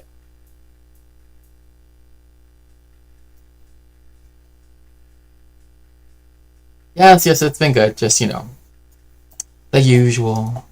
And when you're presented with a scene like this, the pyramids of Giza, what do? You turn it into a cemetery. This is now your royal cemetery, right? This is the idea here. I don't know how anybody comes up with this idea, but I promise you, it's easy to disprove it. The real key to disproving this hypothesis is this sarcophagus in the King's Chamber. Flinders Petrie in 1883 carefully measured the sarcophagus and everything in the Great Pyramid in order to understand it. He came down to within a fraction of an inch the measurements on all the passageways and on the sarcophagus itself. And guess what? The sarcophagus is too fucking big. As Petrie wrote in 1883, the coffer cannot have been put into the pyramid. It does have that is a big ass sarcophagus, right? Like sarcophagus, like thick ass sarcophagus. Yes. After the King's Chamber was finished, it is nearly an inch wider than the beginning of the ascending passage. The only conclusion then is that the coffer was placed in the King's Chamber before the roof was put on. So look, the size of the sarcophagus. Physical dimensions that can be checked and corroborated make it clear that it is simply too big to have been brought in after the pyramid was finished. The sarcophagus itself was part of the construction of the pyramid. It was brought into the King's Chamber before the King's Chamber was roofed and before it was finished. And so again, this goes back to what we were talking about, where, let's see here. The idea, the English Israelitism behind Mormonism, the ancient Egyptians really didn't want us to stop talking about them. I mean, again, that's why I said earlier is that this was an important national project, right? It, like, literally, it employed the whole nation, right? In the same way that, like, cathedrals back in the day, like, before you have this, like, necessity for profit, right? Or all that stuff, right? In the capitalist way, right? Back when they were building, these very large, like, Chartres, Rheims, right, Westminster Abbey, the original St. Peter's, the new St. Peter's, the one in Ravenna that I really like, I think it's very beautiful, is that it was a national project, so masons would be employed, right, carpenters would be employed, right, like all of these people suddenly all had work. And if they contributed, in this case, to the pyramids, to the building of the pyramids, they got their taxes waived, right? They wouldn't have to pay taxes that year. So, plus the idea of tomb is relative, since they believed and adored life after death. Right? I mean, they had a very deep understanding of what the afterlife was like, and so that is why, like, they would bury them with the things they would bury them with, right? Hence why there are so many, like, cat mummies and such, right, alongside them. Sometimes even, attention seekers. Gosh, true. So the idea was that the entombed would remain living and would eat various things, right, as they went into the underworld. The other thing too is, again, we know from looking at the King's Chamber, right, that they even put this booby trap right here. I wonder if it says it too. Antechamber with portcullises. Yeah. So they made it so that if you try to go into the King's Chamber, right, these things would fall, right? Like, they had it all thought out. Like, it's not just random. And then the stress relieving chambers, right? The, is all there. But the point being is that they couldn't have, one, granite is super heavy. So I'm trying to think how they would have brought in a super narrow passageway, which it's too big for, right? Brought in the granite sarcophagus to then put in the king's chamber. Because it just doesn't make any sense. Similar to the Etruscans? Yeah, to an extent, yeah. Plus all the diseases trapped in that air. Remember what I said. There was that one YouTuber that paid someone to do something illegal, which is to take part of the stone from the pyramids, so then that way on video he could lick it. But remember what that saltiness is made out of. It's made out of the collective sweat, BO, breath of everybody that's ever been there since the pyramids were built. Okay? Like, literally, you've just made out with, like, 5,000 years of people, you know? Why did he do it? Because he wanted to prove or disprove this idea that, for many reasons, right? Because of, the weird conspiracy theory reasons, but wanted to prove whether or not it was salty, right? Because, again, if they're saying that, oh, it had water running underneath it, or, oh, it had charged ions in it, or, oh, it had Tesla coils, or whatever the hell that guy was saying, that it was part of that residue, right? Like, that it would leave residue behind, which still would be disgusting to taste, right? Like, so he licked it and essentially made out with, like, everybody's ancestors. Like, literally, all of our ancestors have been made out with this dude. Or he made out with them, right? Like, just think about that, Like, my, 20th great-great-great-grandmother far more than I ever will, bro. Like, I'm just playing, but I'm saying, like, you know what I mean? Like, it's the only possible explanation given the physical evidence of the size of the sarcophagus and the size of the passageways around it. It's part of the construction. It's part of the fabric of the pyramid, which means it's really clear evidence that the pyramid either was a tomb or it's a cenotaph. It's intended to resemble a tomb. There's no other explanation. Yeah, which, again, if it was the cenotaph, that would be... But it does talk about the entrance, right? The entrance that now you see into Gizeh, right, was built by the Caliph Al-Ma'mun, right, who tunneled into the pyramid, so then that way they could search for treasure. But this was 820 CE, as it states here, right? And the original entrance, the one that the Egyptians built, right, the ancient Egyptians, was sealed after the pyramid's completion. Same thing with the air shafts, right?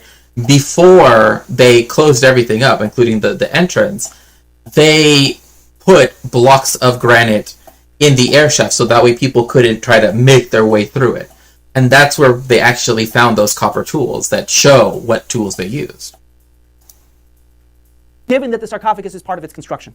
And I want to emphasize this is true for our other pyramids throughout Egypt. For example, Flinders Petrie made the exact same measurements to check out the sarcophagus in Khafre's pyramid next door, which is in a subterranean chamber. And Petrie wrote, "This coffer, being 42.0 inches wide, can never have been taken through the passages, as the upper passage is only 41.3 wide, and the lower is 41.2 and 41.6. Hence, it must have been put into the chamber before the roofing was laid over it, and so before the pyramid was built upon that." So again, when the pyramid was being built, it was being built as a whole thing, right? Like, I know sometimes it can be difficult to conceptualize, right? Because people think, okay, you're laying down rocks, and somehow there's stuff in the middle. But remember that there's others, in the same way, right, that your house isn't just the last, row of bricks on the facade, right? In that same way, right? There are other structures there. Hence why there are also the voids, right? That over time developed because those things that were, the stone and everything, the mortar, etc., has shifted over time. Have you seen Damily's theory video on a theory of how the pyramids were built? Nothing supernatural, just engineering. No, I haven't. I have seen Zahi Hawass discuss it in a lecture, and Professor Dibble, and like through when I've taken courses or coursework back in the day. But no, I've never watched that video in particular, because it's very fascinating to me, right? Precisely because it's I was saying earlier, right? You have the step pyramids, right, that people know exist in both Egypt, right, and then you have them in Mesoamerica, right? But then we have the discovery of the conical pyramids in Western Mexico, right? And so that sort of changes things, I would say. Let's see here. Imagine having, honestly, even in ancient times, it seems women had better taste. True. Imagine having an apartment with a view of the Great Pyramid. I mean, you can. I mean, it would be one of those things that is wow, I get to live right next to the Great Pyramid of Giza. You know what I mean? Khufu's my neighbor. Something like that.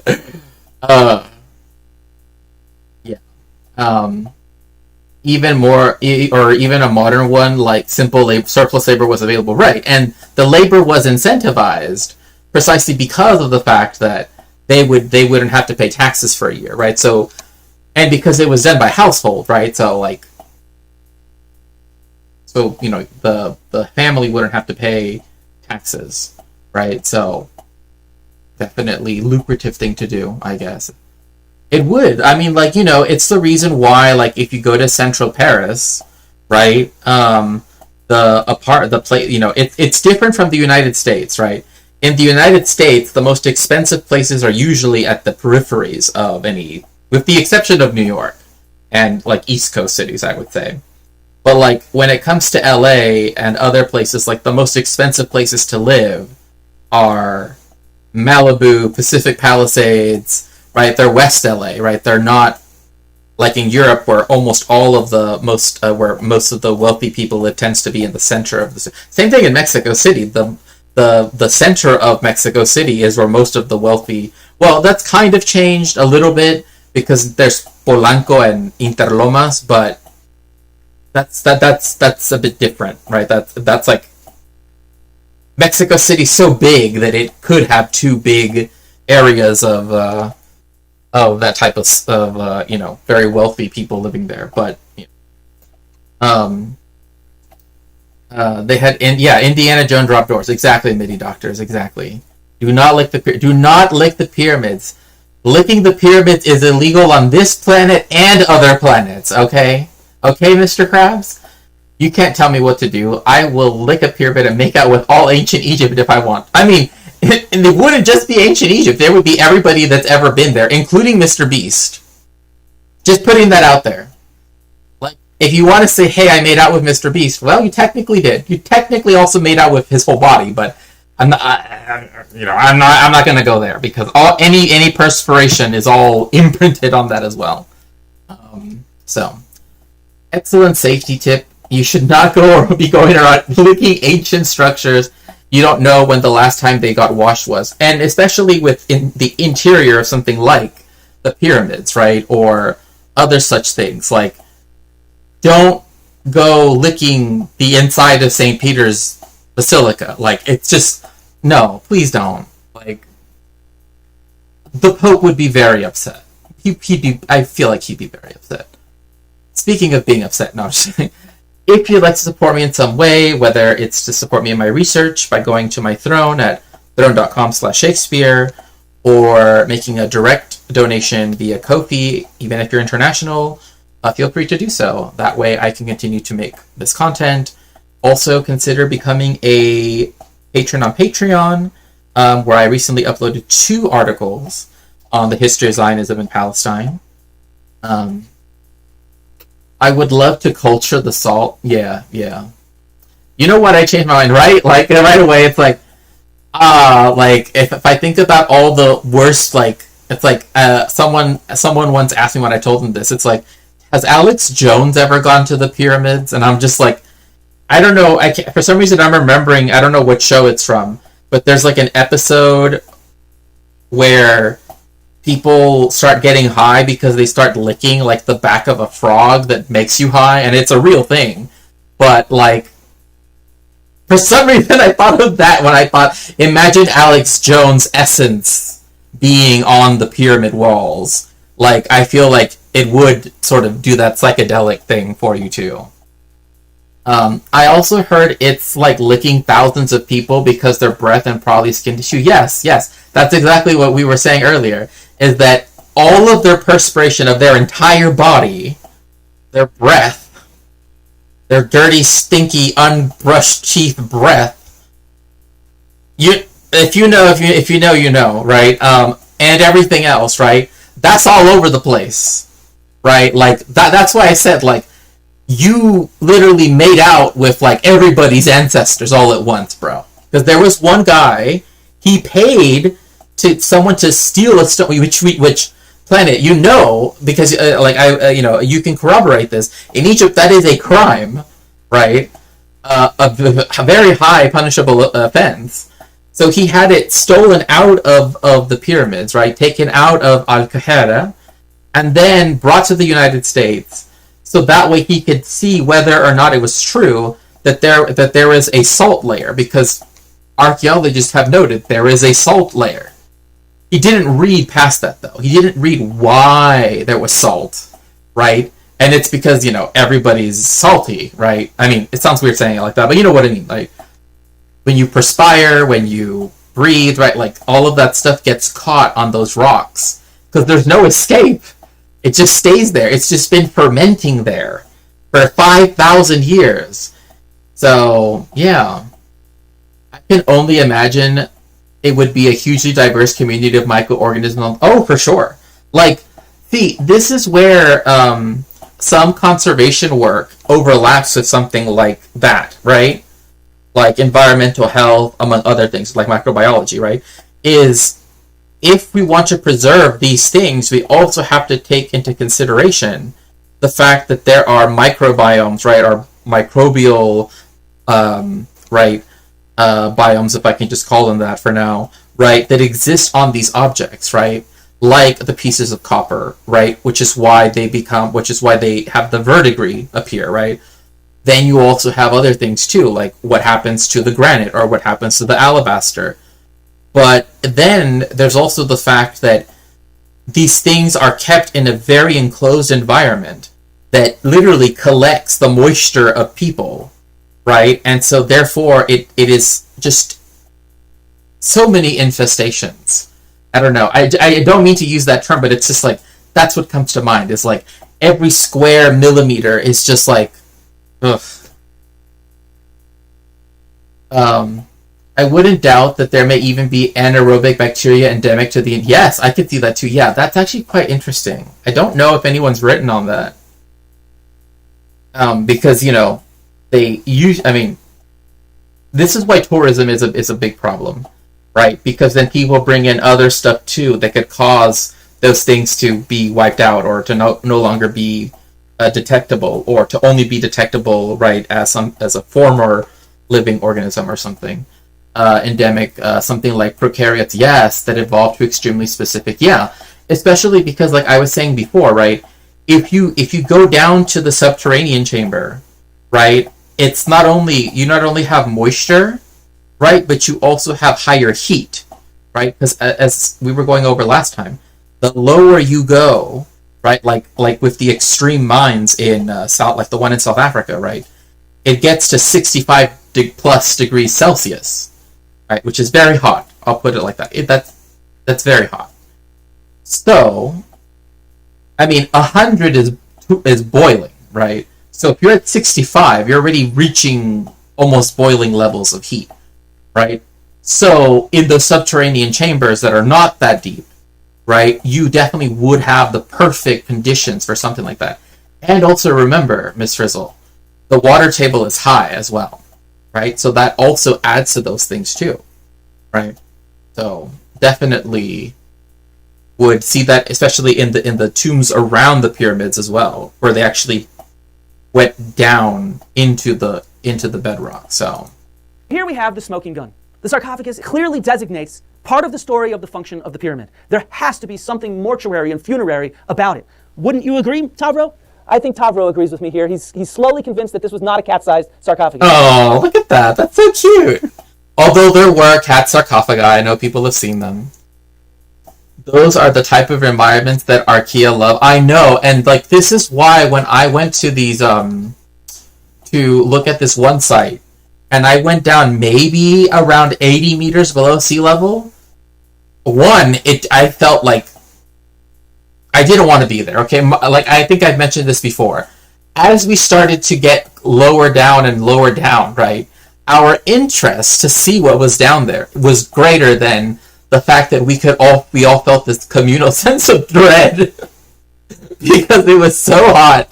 It was so humid. It was like so unnatural feeling, right? Because humans don't live 80 meters under the ground, right?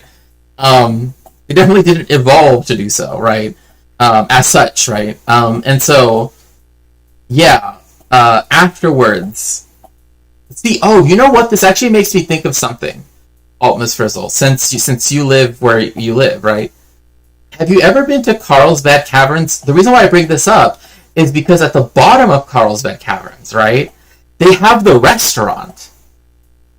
So they're serving you food at the lowest part of the caverns, right? More or less, like it's at the bottom of I mean, you can still go lower, but I just thought of that. They have a restaurant there, and they serve people food with all that stuff just there in the hot, humid, moist, just oh my goodness, I could not imagine ordering food and eating it there. Like, I just know. It's all cursed. Humans are kind of fishy, that's why we salty. Pretty much, yeah, that makes sense. That makes sense. So the sarcophagus is the first piece of physical evidence that really starts to get at what the pyramid was. However, there's more. Let's see if we leave the heart of the pyramid, the king's chamber, we move from there to the antechamber right in front. And this is a key physical space that gives us another sense of the function of the pyramid. You can see these grooves on the side. This is where the portcullis was.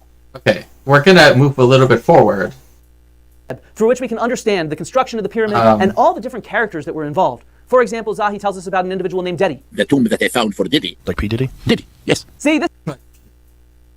Oh gosh, like P. Of course, that's the angle he takes, right? Yes, and it's interesting to observe everyone so in a rush to get back up. Yes, yes, for sure. Let me see here. Let me go up. Apologize, Twitch. Calle Serrano in Madrid. Not to king shame, but I meant microbes and viruses. Right. Well, licking Alex Jones would be pretty intoxicating, poisonous, drug-related. True. I thought he wanted to test out if it's cursed. Yeah, I mean, I could see that too. Well, licking a bioweapon could invite an ancient curse. That's true. Sounds fitting for a Yakubian attraction. Yeah. Yeah. Diddy, yeah, no, but it's Diddy. Diddy. This is why you have to check your perspective, Joe, because this is not P. Diddy, this is Dedi. Let's hear about who Dedi is. Is someone from the public who really mentioned in a papyri, and in archaeology you see him, and you see his name. Then what I am saying, that everything that we say, we do have evidence about it through excavation, because you reveal always something from the sand. By the way, Planet, this is the person I'm talking about, Zahi Hawass, right? That was the Minister of Antiquities in Egypt, the first one actually, and was also on that board of antiquities as well for a while, and that approves like research projects and such. And his office is in the view of the pyramid of Khufu, right? So, but his conservation work is something that I'm very interested in. Really I believe on what we discover of hieroglyphic, we translate, of evidence inside the pyramid or outside the pyramid. And so using this combination of written evidence and physical evidence, we can put together the entire Giza network that stretches from Khufu at the top to his family working out to the workers and workmen and other officials and priests. We have evidence for them all in this tight sort of interlocking web. And it's really quite... And the thing, like, we've discovered, or I shouldn't say we, but like archaeologists, anthropologists, etc., they've discovered what I mentioned before, the Red Sea Scrolls, right? That are written by the workers, right? Are written by the people. Right, and they would even call themselves like Khufu's gang, right, or Khufu's group, or like the Khufu Bros or whatever. You know what I mean? Like they would name themselves that, right, because they were working to build the pyramid of Khufu, and so they would often leave, right, like their mark there, right, the Khufu boys or whatever, right. Oh, I'm fascinated. Yeah. So he is the one that he's mostly done work through conservation, I should say. Well, both technically, but through that he's done so many different discoveries, right? And the Red Sea Scrolls are one of those things that I would love to also get a chance to look at and to study, but also to learn more about conservation because even stuff from the colonial era here in Mexico is just not...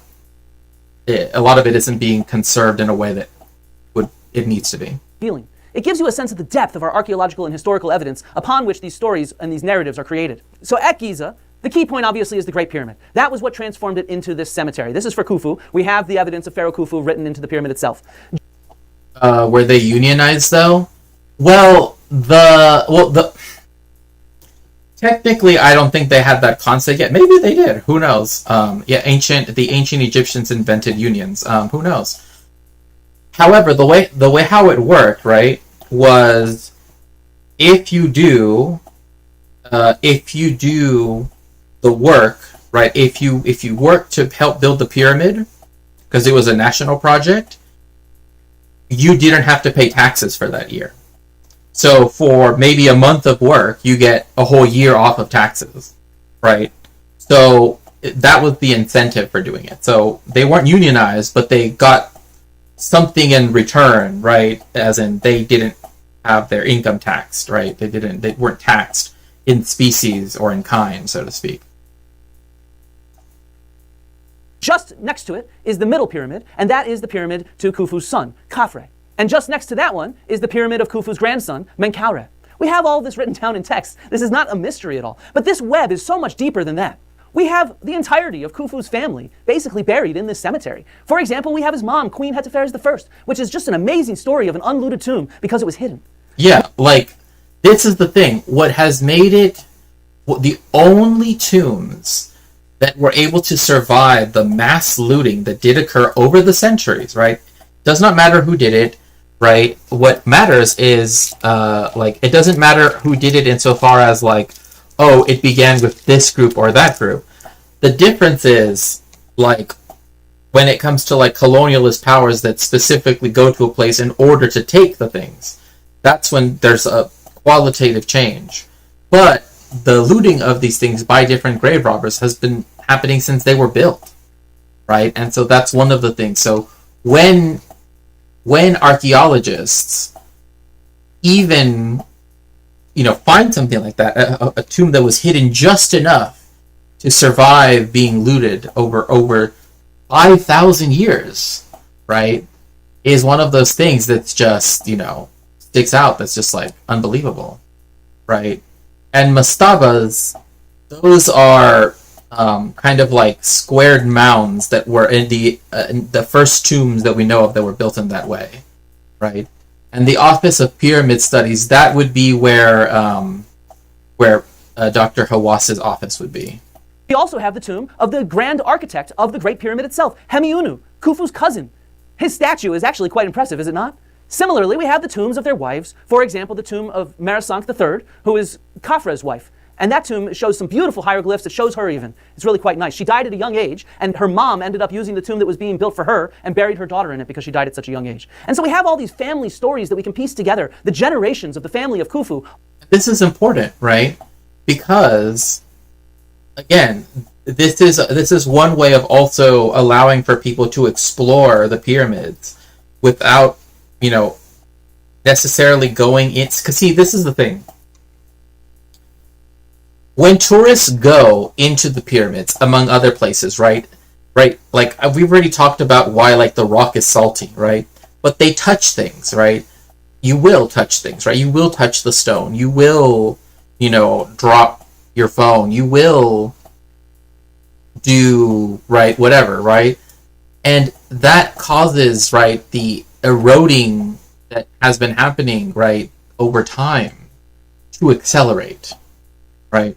And that's the reason why, right, conservation is so important, because when it comes to artifacts, right, it just, once you lose them, they're gone. If they're not preserved in some way or we have some record of them, right, they're lost forever, right? And the issue is we're still losing things forever even now, right, which shouldn't, be the case.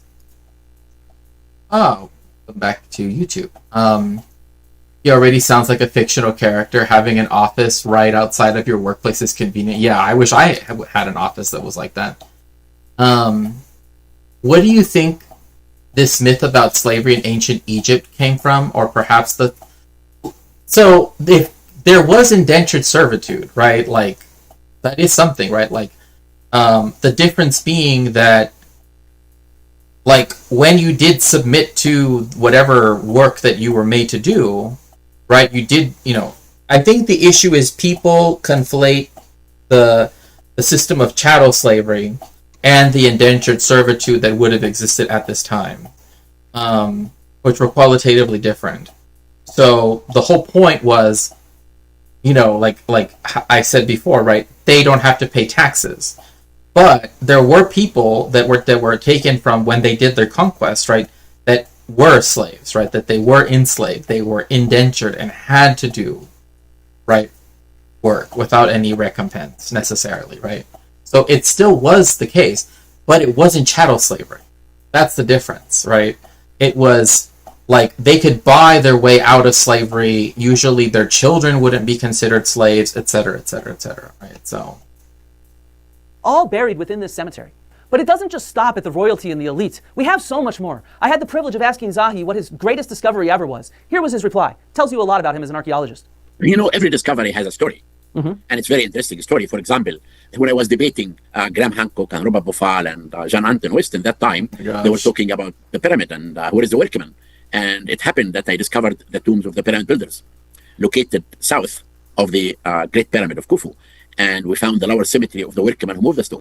So again, they had. So before this is what the area around the pyramids looked like, right? Now over here, there's a golf course where the village used to be and where this pool of water used to be, and then you have the suburbs all around it, right? And the mastabas are also tombs, right? But the main thing being that you also have tombs for the workers, right? And this changed a lot of things because one of the things that they would try to use to deny that they were tombs was that, well, we know workers died doing this work, right? It's true, right? People die on work sites to this day, right? So, by discovering the tombs of the workers, it then opened up even more knowledge that we could get from, right, the way in which they were built, how they were built, the importance of why they were built, right, the relationship that people had vis-a-vis building these things, because we see that there were people that came from all over Egypt, right? They weren't just from the area, in Memphis, right? There were people that lived in Heliopolis. There were people that lived in along the Nile Delta, right? There were people that lived in Abydos, right? In Luxor, right? And they would come and help, right? To do these things. So I'm going to post an article in your Discord that is tangentially related to the lack of conservation in American artifacts and the hands they end up in. Ooh, yeah, which is very important considering so many artifacts, like especially like after the Iraq War or during the war in Iraq, the last one, right? Like you had, there's the famous Hobby Lobby, all that stuff for sure.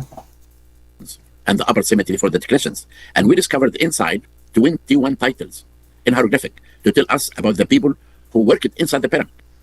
And also to the east, where Mark Lehner is excavating. And he found the area for sorting salted fish and the baker for making bread and the villages for the workmen.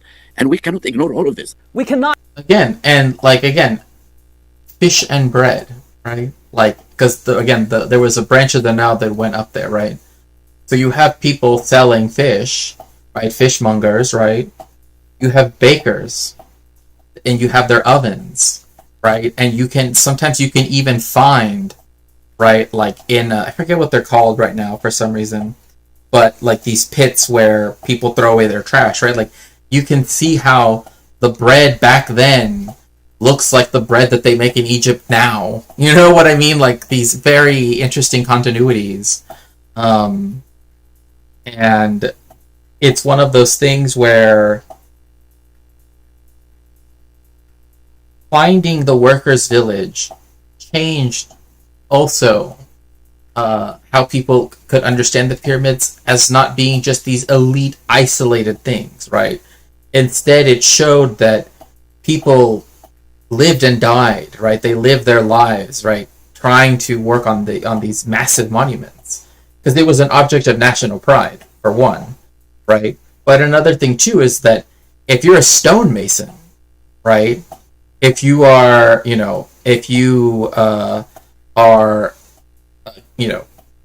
carpenter, if you are, right, like by bringing all these people together, now you have to have bakers. Now you have to have, people that sell, merchants, right? The people that a market, right? And so we can see all of this evidence of human habitation during the building of these pyramids and also after the fact, like when you had other like the funerary temples being built and such, right? So as indeed, as Flint is saying, we cannot ignore all of this evidence. Ignore all of this evidence. We have the full web here at Giza, from Khufu to his royal family to the people who actually built the pyramid themselves. And they label themselves as the people who built the pyramids or who officiated the funerary cults after the death of the king. And at the center of this web is one of the most significant discoveries in Egypt of the 21st century. Yeah. The Red Sea. I want to put this on my throne, but I already feel like there's so much on my throne already, and thank you all for those. I am truly just I extend to you my most expressive gratitude for those of you that have helped me either, if in my survival fund to try to make ends meet, especially right now that, not working, and also those of you that have, helped me with my research by, helping me get the book so that way I can, try to, keep my academic stuff flowing.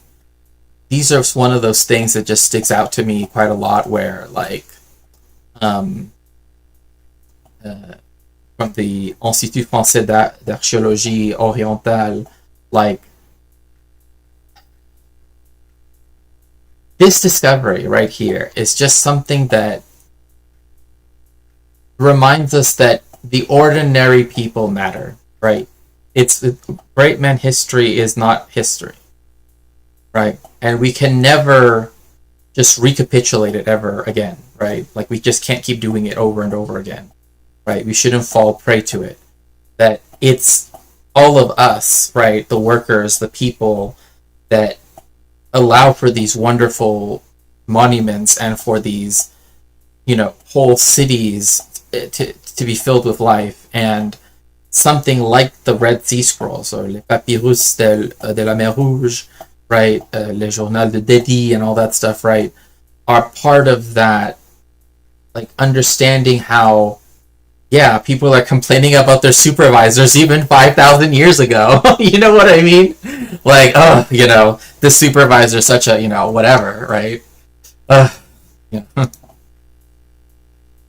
But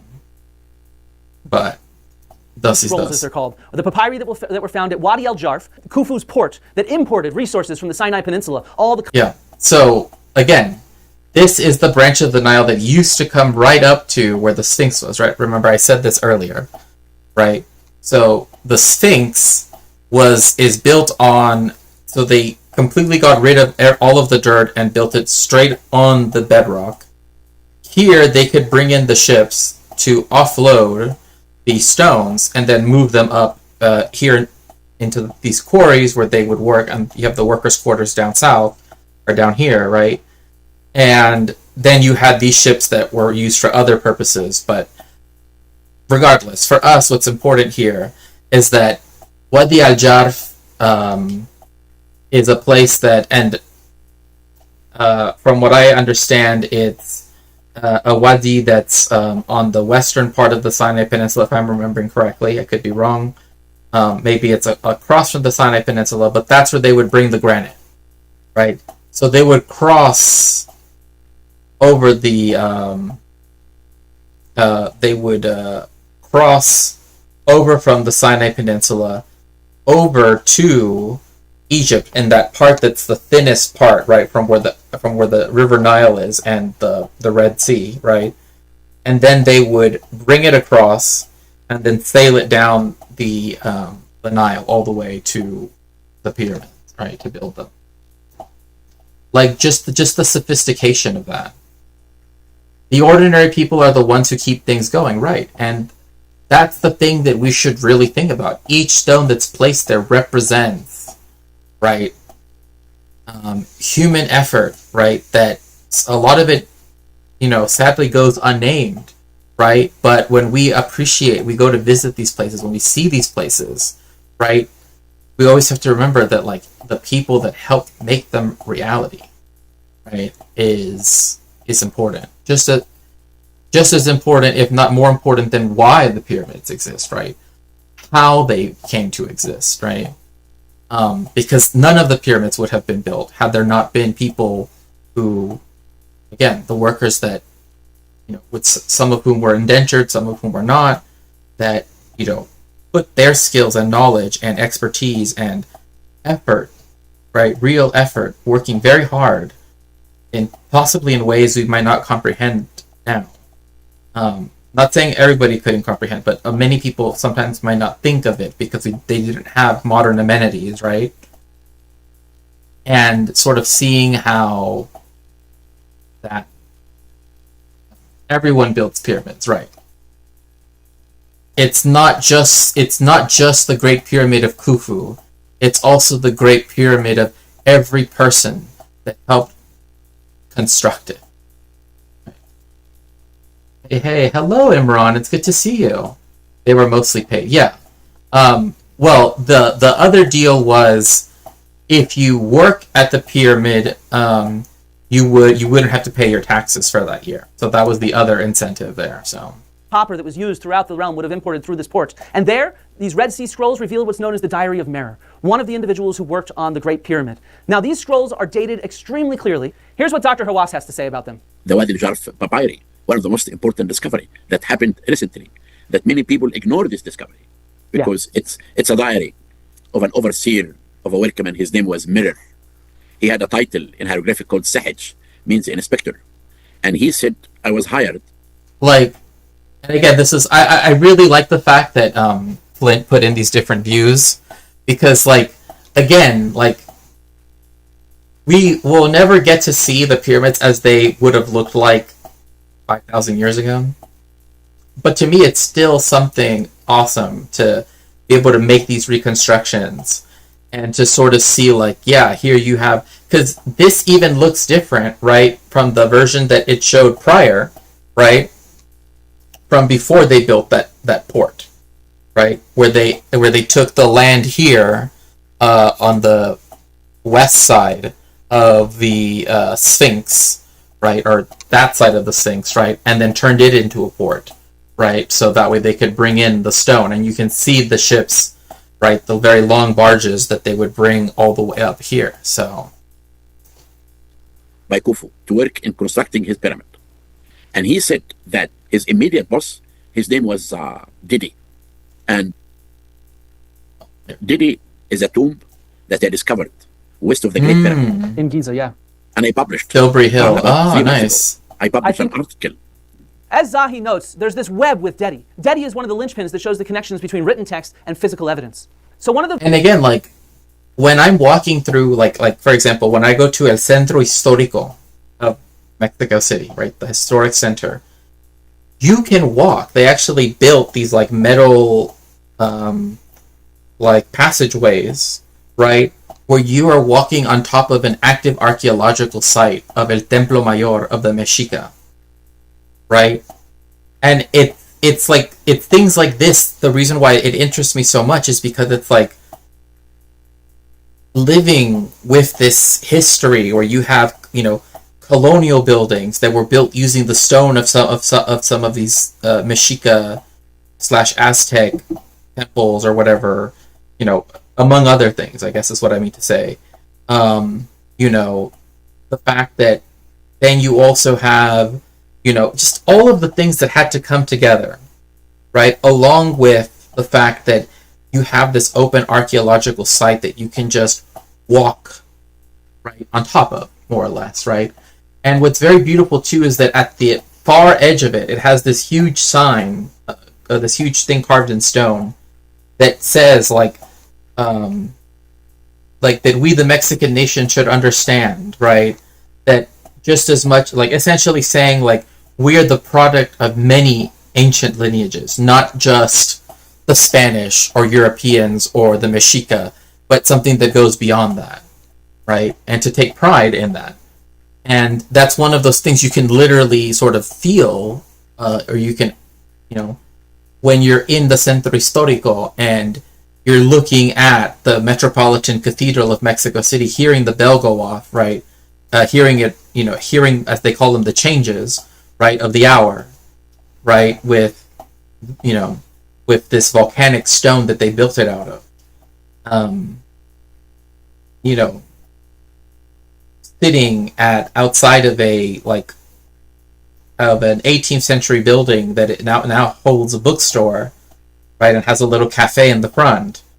And then also within your range of vision is also this immense archaeological site, right, that they're still finding things all the time, right? Just, there's just something about that just strikes me. It's a pyramid that says we were here. Oh, okay, I see. I see. Also, if you are on YouTube, please make sure to subscribe. As we try to get to where eventually, I guess I can have super chats and such, because that would be nice. And memberships, I guess, so that way, you know. But, like, and this makes me think of it because it kind of looks like this, except for the stone is darker because it's volcanic stone. So imagine like a metal walkway right here, right? And you can see this, but in Mexico City it would be volcanic stone. very coolest things about these papyri is the detail that is recorded within them. So for example, how do we know that they're moving stones to the Great Pyramid of Giza? Well, they identify it as going to the Akhet Khufu. Here, you've learned these hieroglyphs. Do you see the scribble that is the cartouche of Khufu right there? Do you see the ibis that means Akhet? And do you see the pyramid there in the lower left? This tells us where these were going. And these papyri were very clearly dated. And another thing too to remember is that Akhet, right, means tomb and pyramid. That hieroglyph means, or that glyph means both things. That's why we know it's a tomb, because they use the word for tomb to describe the pyramid.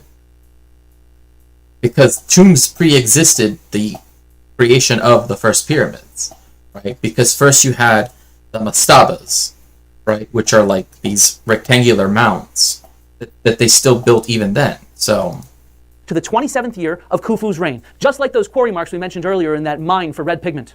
This here is the tomb of Dedi and Debet, his wife. Zahi just published this tomb earlier this year. And what's really cool is the hieroglyphs label him as known to the king. So he was an important person. He was in charge of Mirror, who we heard is the inspector in the Papyri Wadi al-Jarf. And think about that. Like, we can read what he's saying about, and you can see too that he talks about Khufu quite a bit, right? like soon you start to recognize these glyphs, right? And that's where you also see, for example, the different names that groups of workers would call themselves, like Khufu's boys or whatever, right? Which I find fascinating. I find it fascinating that 5,000 years ago people did that, and today people do that, right? Like, where like they identified with one another because they were working together. I find that so fascinating. Dedi was in charge of 4 different groups of workmen, and those workmen, for part of the year, we have their day journal every day. They move stones, limestone from Tura, the nice casing white limestone, to... Yeah, okay, so yeah, I did get it wrong. So Wadi al-Jarf, right? So they would bring it from Wadi Magara, Serabit al-Khadim, and al-Marqa, and Timna over here, in the Gulf of Aqaba, right? And so they would bring it via either across the Sinai Peninsula here, or sail it down the Gulf of Aqaba and then up the Suez Gulf to Wadi al-Jarf.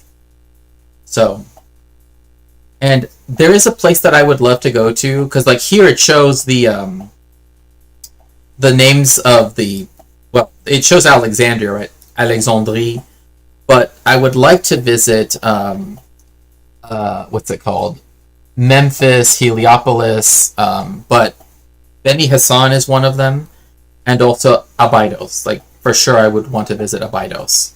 But Snofru's Red Pyramid in Dashur is another place I would love to visit as well. The Great Pyramid of Giza used in the construction. But these tombs are really, really cool because they give us a sense of ordinary people. And that's just, it's so significant to not just think about the Egyptian past as just kings and queens, but these ordinary people that made up the fabric of society. The tombs of the pyramid builders. Okay. Is really the most important one for many reasons.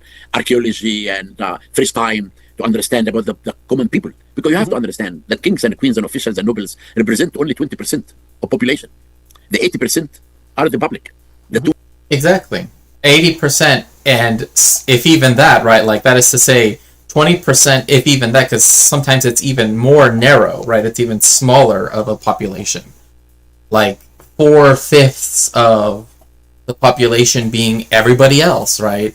What they did, what they thought, how they lived their lives is immensely important, and is one of those things that sticks out, for example, to historians, precisely when we're trying to write our historiographical works that go into this, right? We can't just look at what the king did, because that might not be the thing that the average person did in their society. Of the pyramid builders are telling us life of the public, their religion, their food, their diet, everything about them. And this is why I really think, I wrote about this discovery more than 25 scientific articles. And many books. And really, it is one of the most fascinating discovery that tells us a lot for the first time about the pyramid. I really hope, like, one of those things, like, I love the people that love doing their work that are also very prolific in their work as well. To me, that's, like, a godsend. Because 25 academic articles, I mean, that is very impressive. I know people that, are, tenured professors, and they might have like 5, right? And that seemed like, oh, that's very impressive. But 25 and books, not just one book, right? To get tenure, multiple books. Right? Fortunately, one of his books I was only able to find in Italian, which is not a problem because I know Italian, but I only have a PDF copy of it, and it's not the full book, but still, it's still fascinating. Builders. And it's not just the tombs themselves. It's the skeletal remains of these people who actually did the physical labor to build the pyramids that tells us the intimate details of their lives. Right. Like, I guess we're going to have... We found out that all the skeleton here of men and women had stress on their back. Okay. Why? Because they're moving 2-ton blocks? Exactly! Yeah. Very smart guy. And this is why you keep saying that aliens didn't build the pyramids, because the workers' bodies are literally here. This might be the coolest thing I've ever done. Thank you for having me do this, Zahi. And so with all of this evidence, the physical evidence from the pyramid itself, the contextual evidence from Giza, we have such a very different perspective here upon which we can look at the Great Pyramid. It looks nothing like what all these fake archaeologists tell you. Now you can see the depth and the richness of what we have. But we can go even Exactly. further. We can zoom out even further in time and space to put these pyramids within their historical context, as Zahi knows very well. Great Pyramid is not only one pyramid that exists in the desert. If you look at the history of Egypt, you can see the architectural style for building a tomb from pre-dynastic until the late period. It's gradually understood. There is no gap between them. This is one of the most important pieces of evidence that the Great Pyramid was actually funerary. It was a tomb. We can see the development, the stage by stage by stage development of royal tombs in Egypt. And one thing I would love to do if I were to ever be blessed with the chance to visit Egypt would be to try to visit all of the royal tomb complexes. Some of them are quite close to one another, right? Because like I know that this is the step pyramid of Saqqara, right? And then there's these mastabas that are a bit further south from that by Luxor, I think. But like the Red Pyramid, other stuff, it would be amazing. So, for example, in the very first dynasties, the first and the second dynasty, they were building what were called bench tombs or mastabas. These were, in a sense, rectangular structures reminiscent of a mausoleum that you can see today in a cemetery, for example. Here's some examples from Saqqara. And in the first dynasty, one of these actually includes the very first steps that we see on a tomb. Tomb 3038 from the first dynasty in Saqqara. You can see these steps here in the image. And think about that. This is the first dynasty ever in Egypt. The first one, right? Like, we know all of this long history of Egypt existing until pretty much, very, very recently in history, right? This is the very beginning of that history, right? And even then, you begin to see those small incremental things that lead to what we have now, right? And this all starts to come together when you compare different cemeteries. For example, when I was a student, I had the privilege of excavating in Egypt at Abydos. I got to talk about this with Zahi. You have the sites in Upper Egypt that people never go. You have to Maydum, Amarna, Bani Hassan, Abydos, Asyut. Yeah, yes, this is something I would love to visit those places with Zahi. I would love to visit. I mean, with anybody really. I mean, but I do want to go to Abydos, Dendera, right? Like, there's Bani Hassan. Like, it would be so cool to actually go to these places that most people just never go to. Not just because of that, but because of the fact that you can see so many different cultural artifacts and so many different ways in which people have to consider the preservation of those sites. And I think that it's incumbent upon historians, right, to take some time to think about that, right? To take some time to think about the protection of, the conservation of artifacts and locations and the preservation of many other things that I could bring up. But I think I would say it's incumbent upon historians, cultural historians or not, right, to at least experience some of this, right, that I think is central to our work. Like something that Arthur said earlier, right? Like, if it wasn't for the people, whether they were grad student interns or whether they were, volunteers from, that helped scan, right, old, documents and photos and all these other things, so that way we don't have to travel all the way to, like, Paraguay, for example. For in my case, I would have to do so to finish a project that I didn't really start, really. It's more like I have like some basic stuff I've written down, but I can't really move forward with it unless I have access to that, because they never digitized it.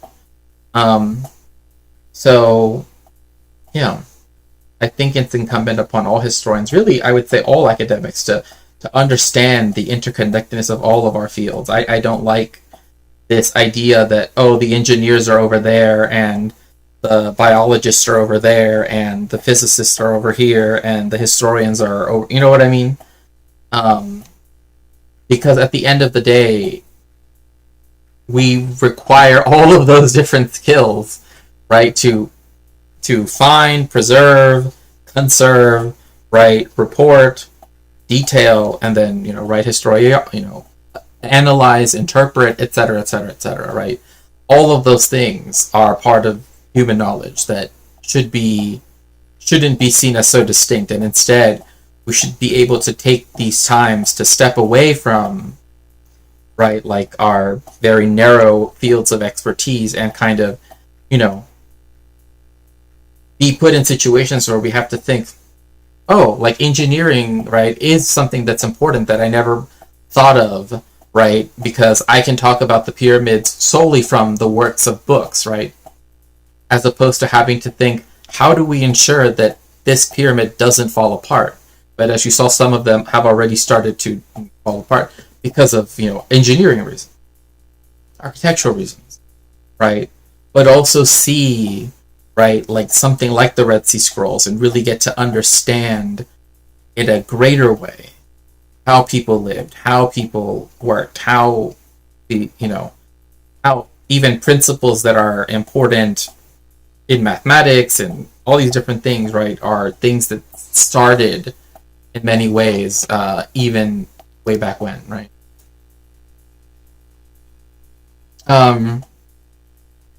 Amazing work, Senor Bestia. Hope you get to go. Thank you. Like a good version of Indiana Jones, yeah.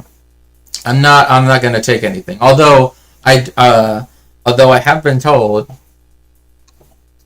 Thank you for the follow. Thank you for the subscription. Yeah, again, if you're on YouTube, please make sure to like and subscribe. It really helps me. I'm trying to grow my channel. That way I can stream more educational content. Once we're done with this interview, then I'll start giving a little, talking a bit about international humanitarian law. And then we'll see where we head off for that, okay? The Dandara. Only tourists, they fly and they go to Luxor and take a cruise to Aswan. But between this side, there's an amazing side that if you take a bus and you make a tour to Egypt, you will have the best sides. I'm with you.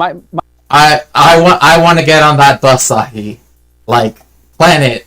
Let's go take a bus ride and let's go visit all of the awesome sites across the country. Like, that would be so awesome. All of our disciplines are connected because that our very existence and ecosystems in the universe work, yes. And everything we do is within the context of our existence in time and space. Couldn't have said it better myself. Like, I've said this before, right? At one point, when I first started my work, academic work, in grad school, I started off as an economic historian.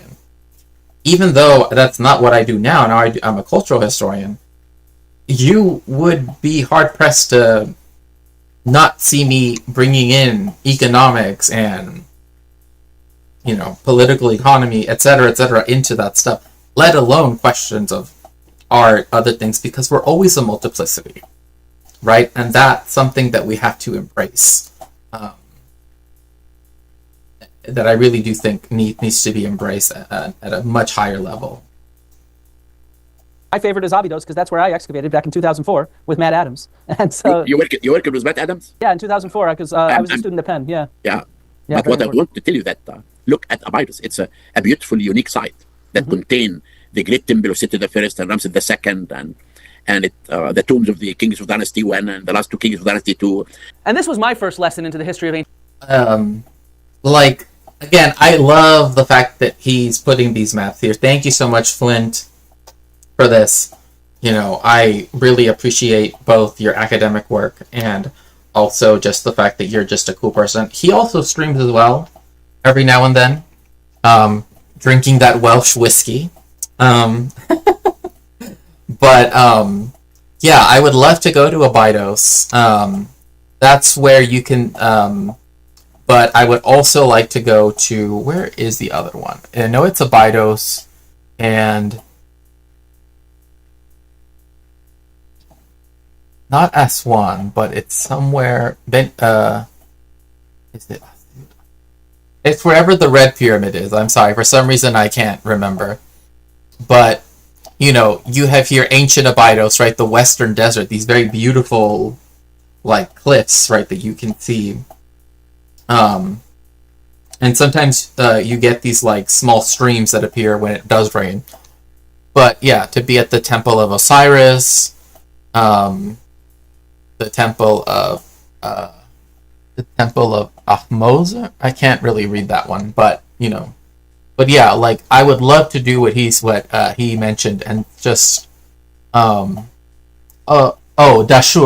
Yeah, Dashur. That's where I would want to visit too, which is not that far outside of Al-Qahira.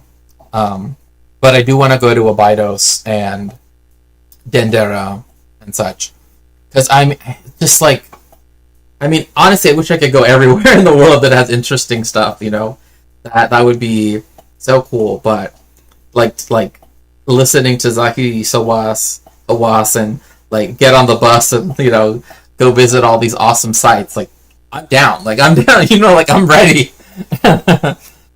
Another reason why, too, is because there's a lot of Jewish history here as well, right? In Fustat, also in Elephantine, right? There was a Jewish community there. So that's kind of how it does dovetail, actually, into my own research, right? Jews have been living in Egypt for ages. You know, and in the Eastern Desert, there you also have where the monastic tradition first started. Like Saint Benedict, his monastery was in Egypt. That's where, you know, the idea of monks and nuns and all of the stuff, like you can literally read, I forget what it's called.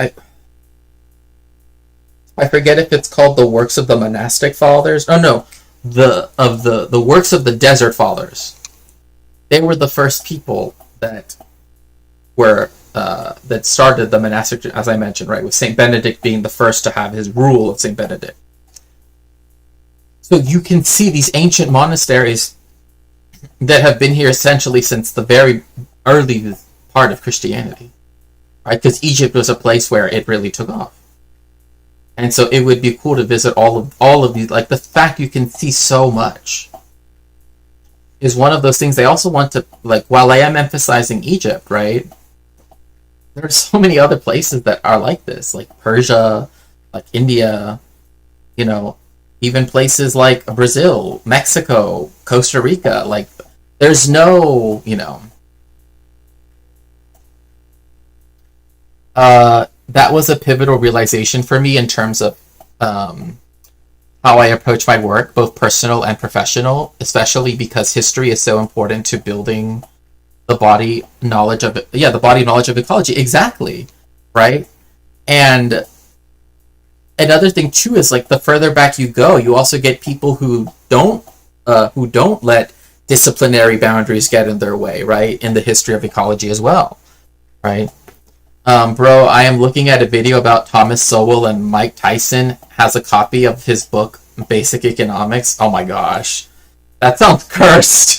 That sounds so cursed. Egypt. Abydos is the cemetery of the first and second dynasties. Right when Egypt, the Upper and Lower Egypt, were united, the dynasties, this was their headquarters. This is where their tombs are. And it's here that we start to see in the second dynasty the first absolutely monumental funerary structure. Yeah, it's kind of hard to really detail how large this is, but because it's like, oh, what's this huge wall? It's enormous. It's enormous. I'll say that. But if for those of you that were raised either Jewish or Christian, and the only reason why I don't include, because I know that this image is something that I've seen a lot, particularly in Christian imagery, but it does also exist in Jewish imagery, is what the tabernacle, right, looked like when the Israelites, right, or the Hebrews technically, right, when they were in the Exodus, right, how they built their tabernacle, right, their movable temple, right, in the 40 years of wandering. The fact that it looks, like, if you look at the way how it's depicted, it's interesting to see how it looks like some of these early funerary structures, right? But it's because those funerary structures were also tied to the divine, right? So, yeah. These massive enclosures at Abydos that were the first example of really royal, monumental funerary architecture. And I mean, like, this too, like, I know there's a place here in Mexico City, right, where it looks just like this. But these are colonial era walls, right, that are built on top of Aztec walls, right, like, in this way, and the street looks like this, right, and then here you have, like, homes, so you have, like, the back of houses, right, it's like an alleyway, and then it leads to a plaza just over here, right? I mean, it's seeing those interesting continuities that I find so really cool. We fascinating. can already see parallels to the Great Pyramid itself. So the last king of the second dynasty, Qasim Kemwi, his funerary enclosure is what we're looking at, this massive structure that we sometimes call the Shuna El Zabib. And just off to the side of it... And again, we were just looking at this here, right? We were just looking at this part of the wall, right? So a human being is like one of these little marks right here and smaller. So imagine how huge this enclosure was. It was massive. Are a series of boat burials, just like those boat burials found right off to the side of the Great Pyramid of Giza. The rituals, the context that we see with the depth of time, from generation to generation, the Egyptians are doing similar things to honor their dead pharaohs. And it's the very next pharaoh, the first pharaoh of the third dynasty, that makes the leap and puts these all together and invents the pyramid, Djoser and his architect Imhotep. And what we can see in the layout of the step pyramid is it started off as a mastaba, just a plain rectangular structure, not much different from those other mastabas. And this is the thing too, right? This is the way how so many things work, right? And history functions like this. You have this here, and then something added on top of it, and then something added on top of it, and something added on top of it. Let alone these things which exist underneath, right? And so many people will only see this aspect of just this particular thing, and will never get to see the full grandeur of, all of the cultural objects that we have. That we saw at Saqqara. And then they decided to extend it and make it larger. And then they decided to build a smaller mastaba on top of the base, and a smaller one on top of that. And then they even decided this small pyramid was too small. Let's extend it into the large step pyramid of Djoser that we now know and love, and let's surround it by a monumental enclosure very similar to those found at Abydos. This is where it all crystallizes together into the invention of a pyramid. And it's over the subsequent generations that we can see the experimentations in pyramid building to improve it one step after another. It was the first king of the fourth dynasty, Khufu's father, Sneferu, who actually made the next major leap in pyramid innovation. As we saw, some of the casing stones at the Red Pyramid, his final pyramid, dated to the 30th year of his reign, and another one to 4. And one thing I want to also just highlight here before it keeps going. What we know about the pyramid, because it took a long time, it took years to build, is that upon becoming pharaoh, you had to start building your own tomb, right? But for us, that might seem, kind of morose or, morbid. However, that was because you're building that, you're building precisely that which connects you to the divine, right? As a way to already begin, right, that process of preparing for the ultimate journey, right? Just to quickly, with broad strokes, sort of simplify that. So that's what I find to be very interesting too, is you just became king, right? Long live the king, right? Now you have to start building your own tomb.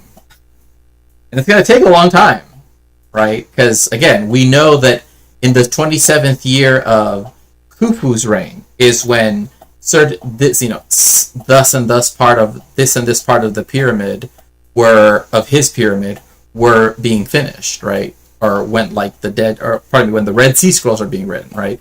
We know that, so. 4 years after that, so he lived for a long time. And in his time, he built 3 major pyramids.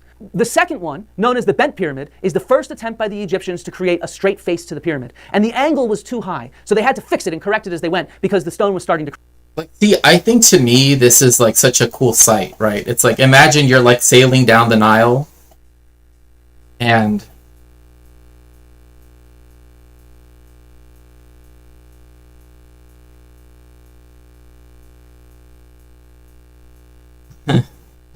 imagine you're sailing down, right?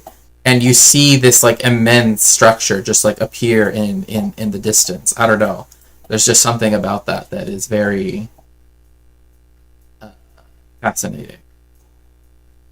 But it was his third pyramid, the Red Pyramid, also known as the North Pyramid at Dashur, which is actually my favorite pyramid. I think it looks really nice. That was his final one, and the first true... I don't know what, it just looks so cool, right? You have these palm trees, right, that are being buried in the sands of time, right?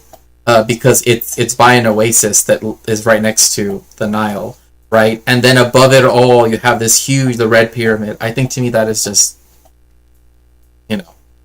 fascinating and absolutely, okay.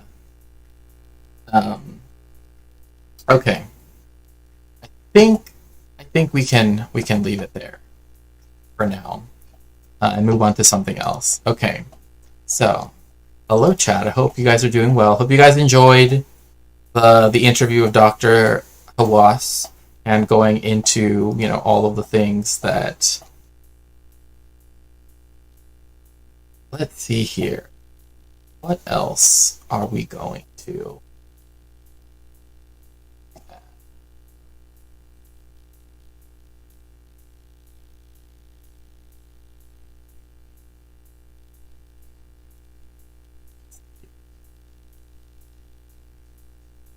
You know what? That reminds me. I meant to go over. I am going to be reading. I want to do that, but in Minecraft, yeah, I get what you mean. Okay, now we're going to do some reading, right? I'm just going to be reading out because I don't really have a Hello. I mean, I'm just streaming, but otherwise, besides that, no.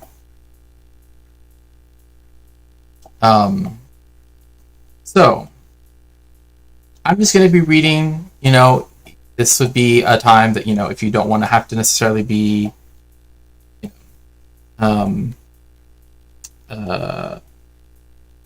you can definitely just listen to it, etc. But I did want to go into a nutshell, right, and go into some concepts, not too much because I don't want to just be reading for the next while. But what is the purpose of international law? Mainly because I've been hearing quite a lot of people say, international law doesn't matter or all of these other things, but it does matter, right? It's these precepts that are there and that are there so that way, if and when they are enforced, right, are able to. Do you have some time for me to pick your brain? It's about, that's a fascinating topic. I don't,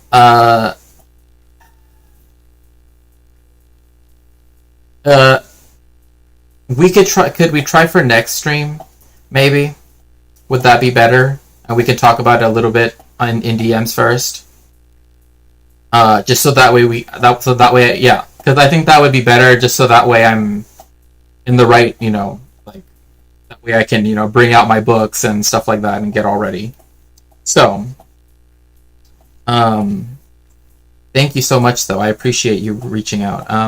So, we gotta set the standard. Yeah, we have to set standards. And these things, when they are enforced, do help people, right? They do help people.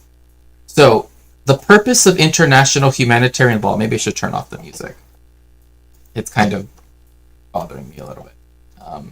So anyway, the purpose of international humanitarian law, which I'm just going to refer to as IHL from now on, right, is to protect the victims of armed conflict and regulate hostilities based on a balance between military necessity and humanity. Okay, so to reiterate that, military necessity and humanity, those are the two things that are put into contention when it comes to international humanitarian law. This is why someone that studies genocide, or that works in genocide studies, right, has to consider, right, the way in which these things work, right, the way in which international humanitarian law, right, works together. Discord too, right. Also, make sure to join the Discord. You should just be able to do !Discord. If not, there is a link in the description of the stream. IHL must be distinguished from legal frameworks that may apply in parallel, but have different objects and purposes, such as the UN Charter, the law of neutrality, human rights law, and international criminal law. So, the reason why this is important is because a lot of people conflate all of those things together. And I understand why that is, right? Like, people think, oh, humanitarian, human rights, those things are the same. But they're not, right? Because human rights law applies when not talking about war, right? When just in general civil society, right? And when we're talking about taking people to trial, like at the ICC or whatever, we're talking about international criminal law, right? So, that's something to keep in mind. Belligerents must meet their humanitarian obligations in all circumstances, regardless of the enemy's conduct and the nature or origin of the conflict. So what does this mean? It means it doesn't matter what the Lithuanians did to the Moldovans, right? It doesn't matter what they're doing. If they're doing something that goes against IHL, that doesn't justify you breaking IHL, right? In fact, quite the opposite. Like, if you are to bring them to trial, if justice is to be served, then the fact that you are sticking to IHL, right, gives you the ability to then, right, have that nation be kicked out of the, United Nations. I mean, again, I know a lot of this stuff is, people will say, oh, it doesn't matter. Again, I can understand why people say that, but that's not why, I think it's important to, try to learn together, right? Try to, go through this. So it doesn't matter whether the belligerent. Now, there's a really good book that talks about non-state actors, right? And technically speaking, they're bound to it as well, right? It doesn't matter, because the point is, the reason why it matters and why it applies even to non-state actors is because humanity is what's the thing that we're also looking at, right?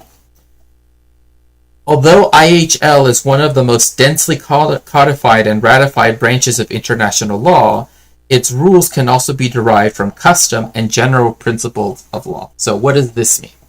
So the origins of international law are also laws that are set through custom, which is called customary law, right?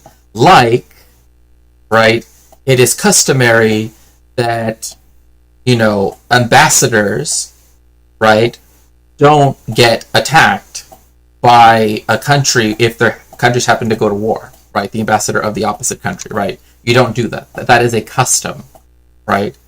That's something that was built up over time and therefore falls under the concept of customary law.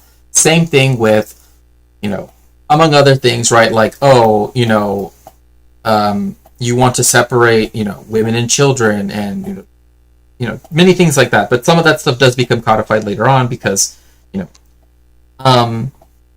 recent political, social, and economic and technological developments pose fresh challenges to the foundational achievements and faithful implementation of IHL. This is where these challenges, right, cause people to feel that it doesn't apply anymore or it doesn't matter anymore. But it does. It does. So, I'm just going to go over a very little bit. So don't worry, I'm not going to be reading the entire book. I'm just going to read this first small section, right? But just so that way, when I discuss international law, right, you can come back to this VOD or ask me questions, right? Definitely feel free to ask me questions, because this is from the textbook I use anyway. So, the definition and core principles of IHL. IHL is a set of rules that seek to limit the humanitarian consequences of armed conflict. Right? This is to protect people, civilians, right? Among other things. Right? But it's to defend humanity as a whole. Right? There are things that are wrong in international humanitarian law that might differ from human rights law, from the law of neutrality, from the UN Charter, etc., etc. It is sometimes referred to as the law of armed conflict, so sometimes called LOAC, or LOAC, right? That's how I pronounce it. Or the law of war, jus in bello, right? And I'm not going to get into the Latin distinctions of whether it's jus in bello, there's a whole discussion about that, about the Latin, and that's not necessary to go into. The primary purpose of IHL is to restrict the means and methods of warfare that parties to a conflict may employ, and to ensure protection and humane treatment of persons who are not, or no longer, who are not or no longer taking a direct part in the hostilities, right? So this is something that I've gone over before, right? When talking about Hadza, for example, right? When you are only considered an active combatant if you are on the battlefield, right? If you are there, right? And you are participating in the acts of war, right? The moment, however, that you are hors de combat, right, which is French for outside of combat, right? You are now a civilian. So you are now no longer able to be targeted as a combatant, right? Like when you go home, right? Like when soldiers, when they go back to the United States, right? And they're no longer in active duty, they're no longer on the field of battle, right? They are civilians, right? In short.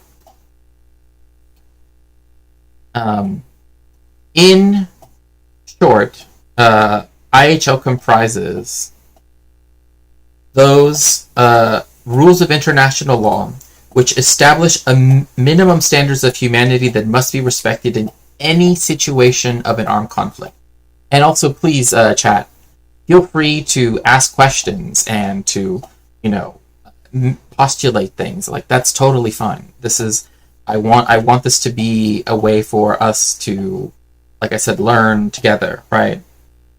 The equality of belligerence and non-reciprocity. So IHL is designed to apply it in situations of armed conflict, which it might seem a little bit redundant, right? But the reason why it keeps repeating this is because it's about armed conflicts. It's not about what happens on the high seas.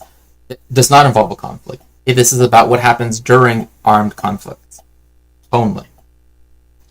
The belligerents, therefore, cannot justify failure to respect IHL by invoking the harsh nature of armed conflict. In other words, people cannot say, well, war is hell, right? Right? War bad, therefore we can do whatever we want. That doesn't fly. That just does not fly. That doesn't make any sense, right? We can all agree that doesn't fly. They must comply with their humanitarian obligations in all circumstances. And this is something that is in the Geneva Conventions, right? 1 through 4. I'm not going to get very specific, but it's something that's even in the Geneva Convention, something that precedes, right, aspects of international law that are now, are newer. This also means that IHL is equally binding on all parties of an armed conflict, irrespective of their motivations or the nature or origin of the conflict, right? So, just because it's a war of liberation doesn't mean, therefore, you can attack civilians. Right? Even though people have, in law, right, this is something in the UN Charter, etc., right? Like, you have the right to self-defense. That right to self-defense doesn't mean that, therefore, you can commit essentially what the state of Israel has done with Gaza, right? They kept invoking self-defense, right? And obviously that's not what they were doing. A state exercising its right to self-defense or rightfully trying to restore law and order within its territory. And it's important that it's its own territory. It cannot do so for another country, right? Israel cannot try to bring law and order into Palestine, right? That's against international humanitarian law. Must be as careful to comply with IHL as an aggressor state or a non-state armed group having resorted to violence in violation of international or national law, respectively. So this is the concept of the equality of the belligerents, right? Hamas, Hezbollah, right? They have to uphold, right, the value of life above, right, when it comes to civilians and people that are non-combatants, in the same way that the United States Army has to, right, or that the Iranian army or the Basij, right, has to. It doesn't matter. this is what makes them equal, right? In the view of the law,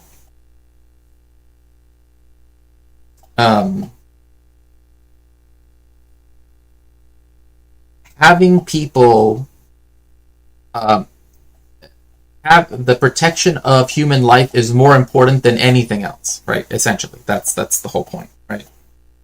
So, that is what makes them equal, right? So whenever they commit war crimes, whenever they commit stuff that goes against international humanitarian law, right? That is why both parties can be brought before the ICC or an ad hoc tribunal, right? Moreover, the belligerents must respect IHL even if it's violated by their adversary. So this is the non-reciprocity of humanitarian obligations, right? Now, I'm going to get into, something here. And if people would like me to move on to some other topic, just let me know. I just thought maybe people would, like to sort of learn a bit more about this, since it's, stuff that I work with. Belligerent reprisals are permitted only under extremely strict conditions and may never be directed against persons or objects entitled to humanitarian protection. So this is civilians, non-combatants, right? Humanitarian aid workers, doctors, the clergy, right, etc., etc., etc., right?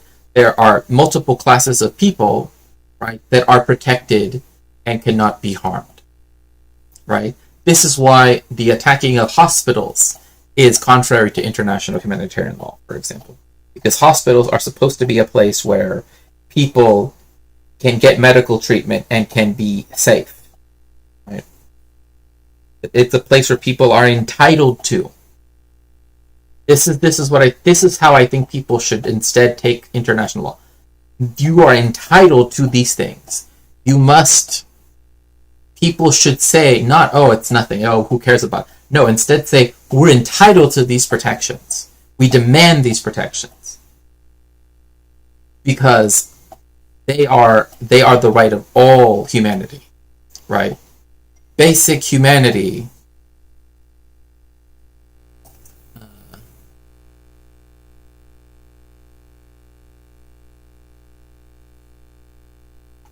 Basic humanity always comes first, okay?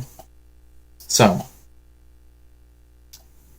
3. Balancing military necessity and humanity. IHL is based on a balance. Well, it was a military base, so it was okay, actually. Right, like, if it's a military installation, right, and of a belligerent party, yes, you are correct, right? Then it would be okay. Right? However, then it becomes complicated. Because, is it being deployed for active service, right? Because bases are usually places where people are not preparing. Sorry, I misspoke. Military bases are usually military installations that, fall into this interesting, back and forth in legal discourse, but whether they could count. However, one of the things is, of course, the fact that most people, right, in a base aren't necessarily actively, right, fighting, right? Usually, what do they have there? Medics. What do they have there? People that are hors de combat. They're no longer on the battlefield. So sorry, I misspoke when I said earlier. That when it comes to military objectives, again, only with very specific things, which were talked about with the concept of belligerent reprisals, only under very strict conditions and can never be directed against persons or objects entitled.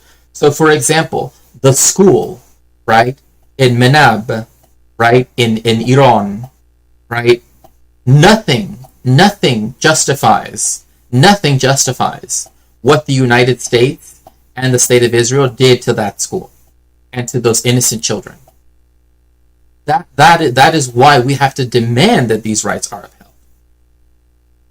These are things that the bourgeois system was willing to enact.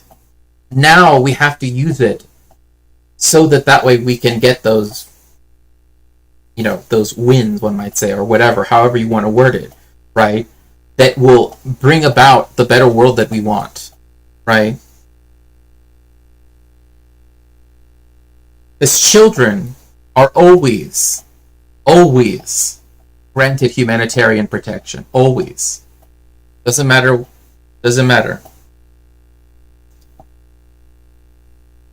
This is why when every hospital and university just have right.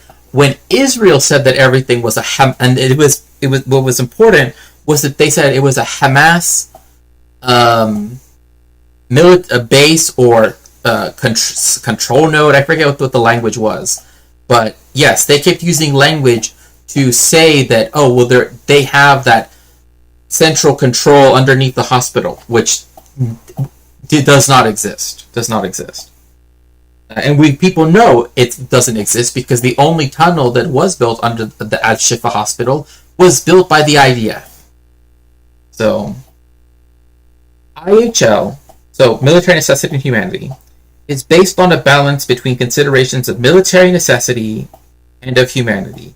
On the one hand, it recognizes that in order to overcome an adversary in wartime, it must be militarily necessary to cause death. Right? Again, this is all for educational purposes, YouTube and Twitch. Right? This is not, this is all educational. This is literally the textbook that I use that's, one of the main reference texts when it comes to teaching this.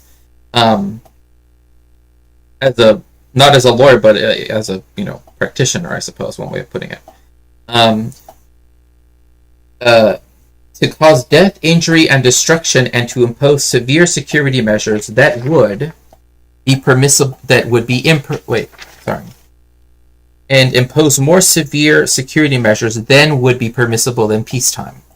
On the other hand, IHL also makes clear that military necessity does not give the belligerents carte blanche to wage unrestricted war. Right? Yes, and with the whole human shields thing, it doesn't matter even if they were using, which the evidence actually points the other direction. The Israelis use the human shields. It does not matter. You cannot shoot an innocent civilian. You cannot shoot at civilians. They are entitled. They are entitled to protection. It does not matter. The laws of armed conflict, you can follow them all and still win a war. That is the thing. That's what it's getting into right here. Is that you can still win a war. So you can still prosecute a war and win following these guidelines. Right? These laws, right? These principles. And instead, the idea is the state of Israel has used, I would contend, military necessity as a way to give itself carte blanche to wage unrestricted war, hence it becoming a genocide. Rather, considerations of humanity impose certain limits on the means and methods of warfare, and require that those who have fallen into enemy hands be treated humanely at all times. Right? If anybody becomes a prisoner of war, they have to be treated with a certain modicum of human dignity.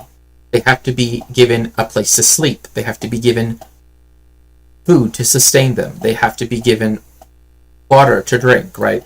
They have to be, etc., right? Those are things that are guaranteed, right?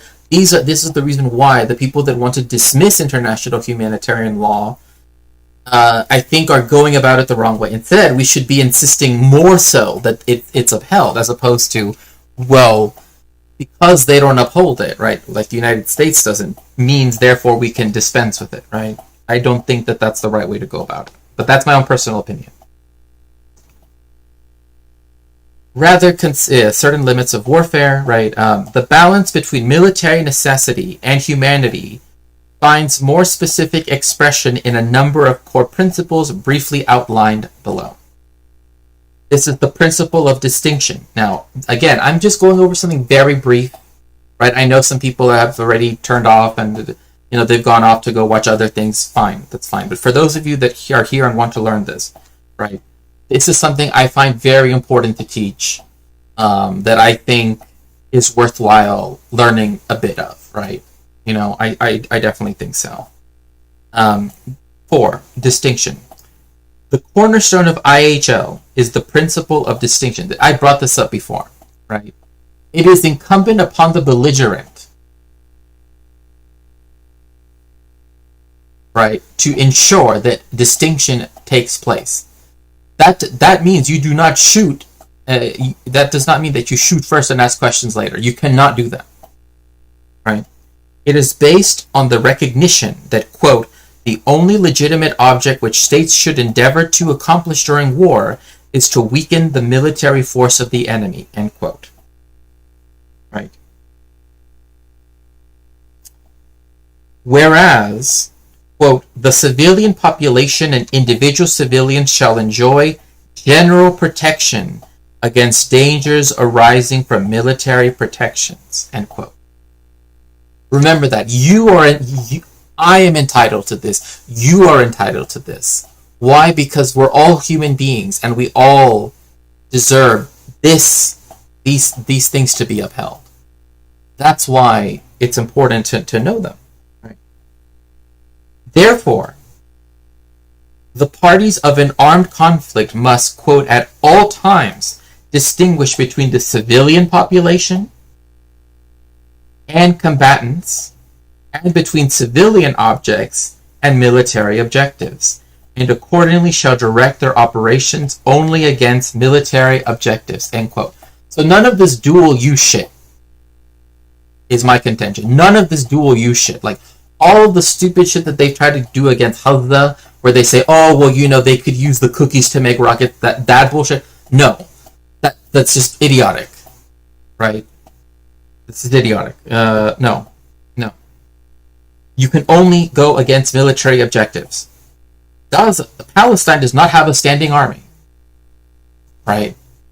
Therefore, right, unless you can very specifically outline, and this is something that even in the Lancet article that gave the 185,000, or I forget how much it was, 163,000 back in 2024 of potential deaths via the genocide, noted when it comes to urban warfare, right, and this is something that you can read in that article, right, you can choose a multiplying factor, right? That's what it's called, right? It's called a multiplying factor, among other things, right? You can call it other things, a compounding factor, etc., of urban warfare, right? Huzza is one of the most densely populated places on the earth, right? The number that they give, that these scholars give, is between, you can multiply whatever the official number is, right, from either 3 to 15 times, due to the nature of urban warfare, to get an approximate amount of potential fatalities, casualties, etc.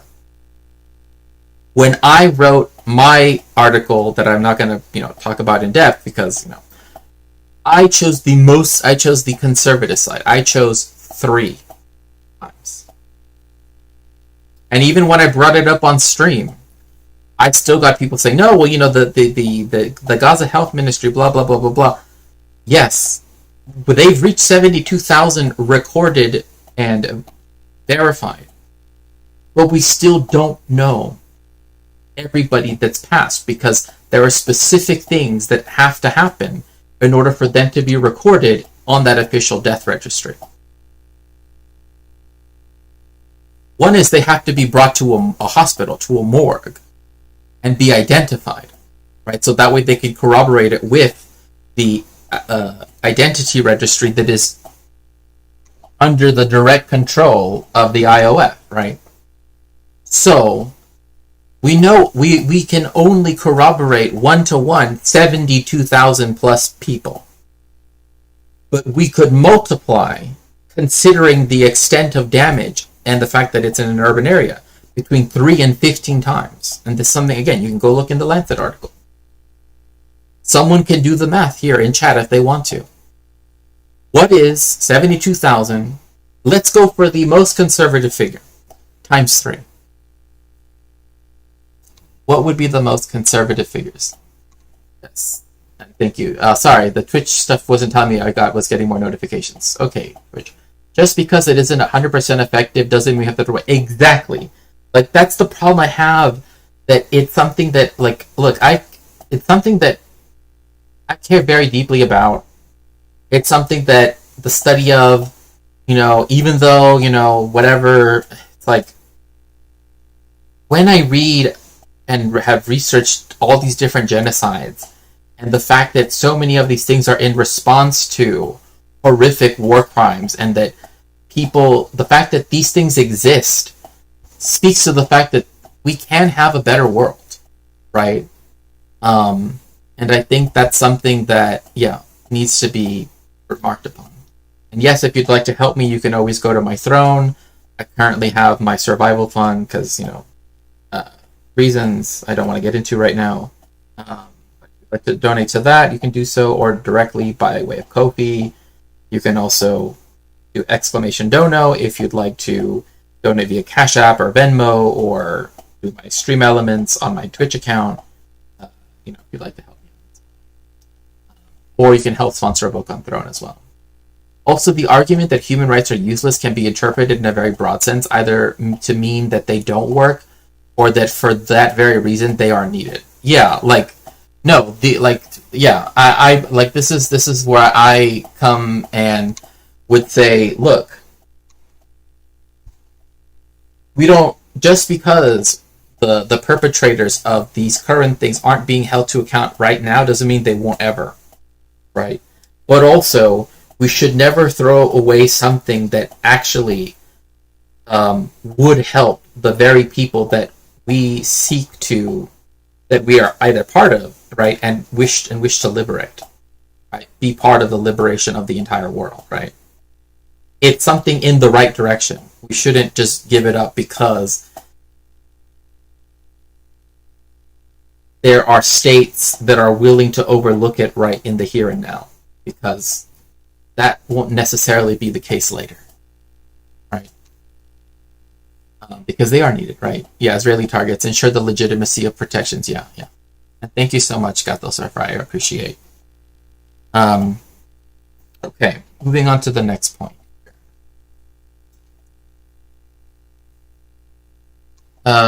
So between 210,000 to is that 1 million? Yeah. Again, you can look at the Lancet article. You don't even have to take it from me. You can look at the Lancet article from June of 2024. It talked about that. They're the ones that used 3 to 15 times. Because that's how urban warfare works. Why? Because it's not easy to distinguish between combatant and civilian in a densely populated area. And the Israelis weren't exactly doing much of a distinction when they were destroying entire buildings, right? That's why we will never know the true number. Like, we literally will not ever know the full number of the people that passed, right? Unfortunately. It's one of those sad things when it comes to genocide, is that people will keep discovering more as time goes on. And that's what's so tragic. I mean, I know bringing up my research and the stuff that I work in is sometimes very difficult. It's not cheery, right? It's not the cheeriest subject to bring up, right? But it's the fact that a lot of us witnessed, right? Like, some of the worst actions that could ever be taken out upon humanity on innocent people that now, if they're still alive, right, are exposed to the elements, are, I don't want to start getting, but precaution.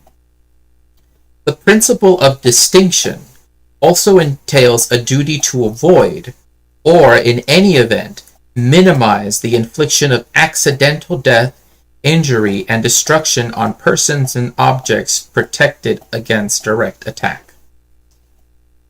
That means churches. That means mosques. That means daycares. That means hospitals. That means schools. That means universities, right? The IDF, the IOF, has done none of these things and must be held responsible. And I hope that we are a generation that, in learning these principles, right, even if, or even acknowledging the genocide, right, can make sure that justice is served later, right? Even if it's not necessarily served today or in the next month or in the next year, that it's part of that class consciousness that needs to also be part of it, is that the people that have perpetrated these horrible wars that have caused the deaths of innocent people, right, are people that are specifically going against the liberation of the world, right, as a whole. Right, not just any particular group of people, but as a whole. Right? Why? Because it's an extension of imperialist warfare. Right? Among other things, right? And people can disagree with me on that if they like, but another thing too is there are specific markers that you could put on, like there's a armband, right? So there are 3 approved armbands by the International Committee of the Red Cross, right? One of them is the Red Cross, right? So it's a white field with a red cross. You cannot harm people that wear those. The Red Crescent, right? For people usually from Islamic countries, right? From Islamic majority countries. And the most recent one, and the one that I used to have one. I don't know what happened to it. I would need to buy another one, but the red crystal, right, which is kind of looks like, I mean, it's essentially like a trapezoid, right, but it's empty in the middle.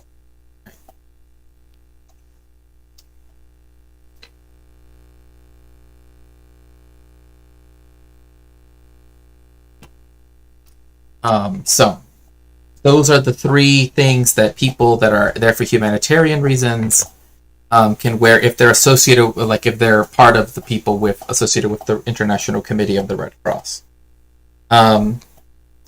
Accordingly, IHL requires that, quote, in the conduct of military operations, constant care shall be taken to spare the civilian population, civilians, and civilian objects, end quote. This applies both to the attacking party, which must do everything feasible to avoid inflicting incidental harm as a result of its operations, right?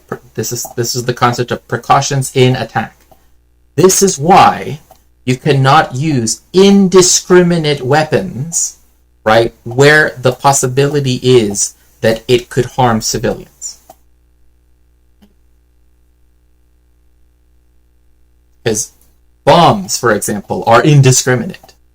Right? You cannot direct it at someone. Right? And to the party being attacked, which to the maximum extent feasible, right? This is important. This is an important clause right here. Because some people might say, oh, well, that puts at a disadvantage the defending. That is why this is why this clause is here. To the maximum extent feasible. The onus is still on the primary belligerent, right? On the attacking party. The defending party, right, has to the maximum extent feasible, because it's taking into consideration, for example, like stuff that happened at Stalingrad, for example, right, where because, right, they kept very close. And, etc., among other things, right, like right by the German tanks, and because they, would go on sort of the collapsed buildings and blah, blah, blah, right, like, they still tried to mitigate the effect that it would harm civilians, right? Was it perfect? No. It rarely is, right? It never is, right? But that's where the defending party has this clause to say, we tried to, as much as we could, under fire. Right? Under fire. But must take all necessary measures to protect the civilian population under its control from the effects of attacks carried out by the enemy. And this is called the concept of precautions against the effects of attack. Right? So just because you are the country that is being invaded, right, doesn't mean that you can just forget about your civilian population. No. You have to do everything in your power, right, to the maximum extent feasible to try to get people to safety, right, out of harm's way. That is incumbent upon the defending power.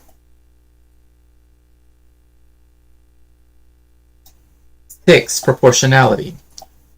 Where the infliction of incidental harm on civilians or civilian objects cannot be avoided, right? So this is very big, because this is where, if it is the case that you truly cannot, this is why I'm saying international humanitarian law, the reason why it's so codified and so is because it's had to think of these things every single time there's a conflict, right? And add things and consider new things, right? Where the infliction of it, it has to be proportional. Accordingly, those who plan or decide on an attack must refrain from launching or must suspend, quote, any attack which may be expected to cause incidental loss of civilian life, injury to civilians, damage to civilian objects, or a combination thereof, which would be excessive in relation to the concrete and direct military advantage anticipated. So what does this mean? This means that if in the prosecution of a war, right, you are placed in a situation, right, let's say you are the attacking power, right, and you are saying, well, we have to raze this entire village to the ground, right? Like we could just destroy it, right? If it is completely unnecessary for you to even go towards that village, right? Immediately you can't do it, right? Doing that would violate international humanitarian law. Right? Because unless it actually offered you a supposed military advantage, which you would have to prove, the onus would be on the attacker to prove it, right? Then, only then could you possibly attack civilian infrastructure. But it has to be the least amount possible. That's the thing. Some people might think, well, this is excusing all of these. No. It has to be the smallest extent possible. If it's shooting through a window, that's it. If that can give you that advantage, that's all you're granted, right? You have to justify, right, looking at all of the entire field of battle, right? That shooting through that window would somehow give you an advantage over if you moved to this side of the hill, right? Because in every instance where a civilian object or civilian whatever population is at, you have to avoid contact with them at all costs, right? And only in the very limited scope that you could gain some military advantage, it has to be the smallest amount possible, right, of interference with the civilian objects that you're talking about, right? That's proportionality. And this is something that actually, in wars past, if you can even call them that, right, of Israel against Gaza and Hamas, right, even the liberal news media said, oh, the disproportionate attacks, right, that Israel is doing, the Western media has already said they are breaking international humanitarian law, right? They've already admitted it, because the way how many people think, it's like, well, if it's disproportionate, it's bad, but it's not X, right? It's not this other thing, right? No, that's not how that works. the disproportionality that they've been saying every past, right, 2008, protected edge, right, whatever, all of the different ones, right, it does not matter. They have already said so on the record, even on Fox News, even on CNN, even on Euronews, etc. They've said the term disproportionate attacks. Therefore, they've already laid the groundwork for the fact that Israel has been violating international humanitarian law every single time that that's happened, at the very least. So remember that. They've already admitted it, right? Whether they realized it or not. Never again, yeah.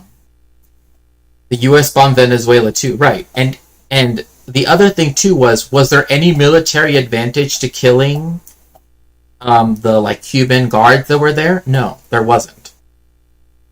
Right? And that's something that's also, as far as I know. So see, that's one of the things, because there are some people that say, well, if they intended to use it in this way, or they intended, there is something to be said, though, that I'm not going to say, oh, this absolves them of any responsibility.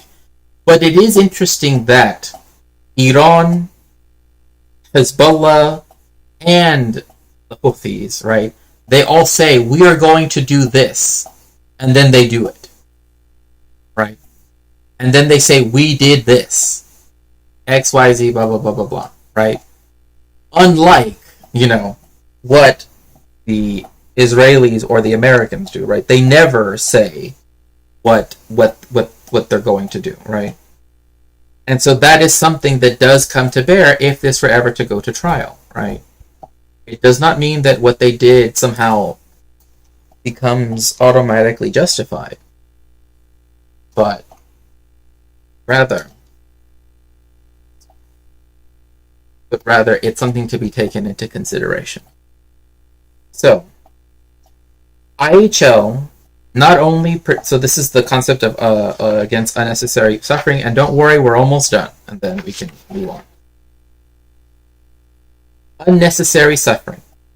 IHL not only protects civilians from the effects of hostilities, it also prohibits or restricts means and methods of warfare that are considered to inflict unnecessary suffering and superfluous injury on combatants.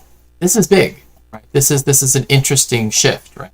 And again, if you'd like to help me in some way with my research, or more directly, you can always go to my Throne account where you could help sponsor a book, or to my survival fund, or if you would like to donate to me directly, you can always do by my Ko-fi. Yeah, that works internationally as well. My Stream Elements page on my Twitch account. I also have Venmo, Cash App, etc. Or become a patron Patreon. I post articles there regularly. Recently published 2, actually, in a row. So, as early as, and this is important, right? So, the St. Petersburg Declaration, right, goes back quite a ways. It goes back to 1868. So even back in 1868, right? Because a lot of this also happened because of the aftermath of the Crimean War, right? And then some of it that affected the United States was later brought in because of the Civil War, right? The St. Petersburg Declaration itself recognized that the only legitimate object during a war is to weaken the military forces of the enemy. That is the only object. They realized this, and they already had this codified in 1868. So the people that say, well, it's just some new... No. It's older than a united Germany, that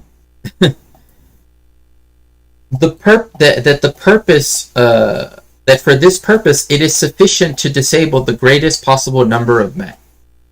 That's it. Combatants. That's one of the principles that comes from that declaration.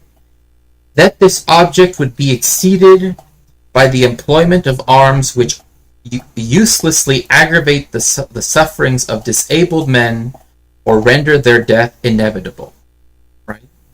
So when they say disable the greatest possible number of men, that doesn't mean to disable them in the way how many people think of it, but make it so they cannot fight any longer, right? Whether that is make it so that they desert, make it so that they, whatever, right? But the other thing too is you cannot do things that would make their death as such, right, uselessly inevitable, right? If they're, that is to say, if you are on the field of battle, that's different.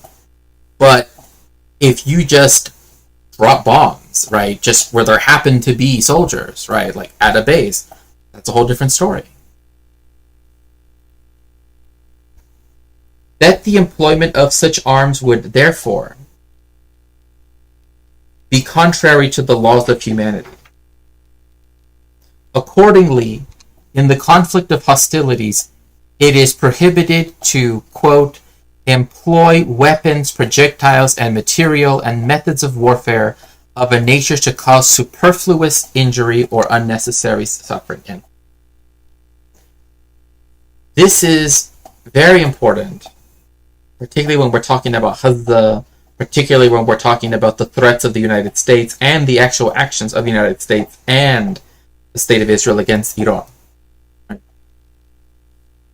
Like, I'll never forget when I first saw the news report that it was raining pitch black in Tehran because they had blown up the oil refineries, the capital, which have nothing to do, which are not military installations. This is not. Humane treatment. And then this is the last section, and then we can...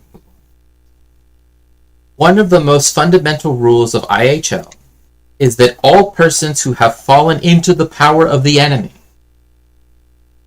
are entitled to humane treatment regardless of their status and previous function or activities. This is again where the State of Israel is a violator of this, right? If it were to catch people that it claims are Hamas, it doesn't treat them with human dignity, right? That's something that's borne out in human rights reports from B'Tselem, from etc., right? Accordingly, Common Article 3, which is considered to reflect a customary minimum yardstick for protection that is binding in any armed conflict, regardless of whomever are the two belligerents or multiple belligerents, right? It does not matter whether it's Hezbollah and the State of Israel. It doesn't matter if it's, the People's Liberation Front of Siberia and the Russian Federation. It does not matter. It still applies. States, quote, persons taking no active part in hostilities, including members of armed forces who have laid down their arms, and those placed hors de combat by sickness, wounds, detention, or any other cause, shall in all circumstances be treated humanely, without any adverse distinction based on race, color, religion or faith, sex, birth, or wealth, or any similar criteria. So it doesn't matter what distinguishes them from you. You have to treat them humanely. That includes armed forces who have laid down their arms, people that are sick, that are in the sick ward, right? As well as, of course, civilians. Those who are not taking active part in hostilities. This is why it is wrong when the State of Israel used the AI thing, right? And they even called one of them like Hello Daddy or whatever, right? In order to target the homes of people that it considered to be members of Hamas. Same thing with the political wing of Hamas. They are not belligerents. They are not combatants at all. They represent a different wing altogether. Let's see here. My goodness, in the 21st century, judgments based on tweets. Right, exactly. Exactly, right? So, just to finish up this little bit here. Although IHL expressly permits parties to the conflict to, quote, take such measures to control to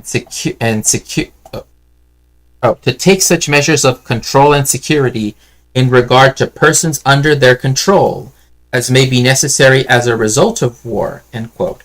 The entitlement to humane treatment is absolute. So that means there is nothing that the State of Israel, there is nothing that the United States of America, nothing that the British, nothing that the Germans, nothing that the Russians, nothing that the Ukrainians, no one can say that counteracts this. Is absolute and applies not only to persons deprived of their liberty, but also, more generally, of the inhabitants of territories under enemy control. What does this mean? Considering the ICJ decision about how Israel is illegally, right, occupying the West Bank and Gaza and East Jerusalem. It means every single thing it's ever done against the Palestinians, or being Palestinians, goes against the concept of humane treatment because they are under armed occupation. So every single one of those crimes accumulates. Accumulates and accumulates and accumulates. Nothing that they've ever done was ever legal. There's nothing to justify. Nothing. Nothing at all. And that's where I would like to end, this quick, brief little lesson into international humanitarian law. As I mentioned, it's part of my, research areas, and it's stuff that I have to look at quite often because of genocide studies, right? And so it's something that, comes up into my mind a lot when I see horrific things being committed against innocent people, right? Or people, etc. And I hope that this was instructive and that it was, thank you for the stream. Oh, thank you. But wait a second, don't leave just yet. So let's see here. Let's go. I'm gonna rate out on Twitch. I cannot rate out on. Sadly, I cannot rate out on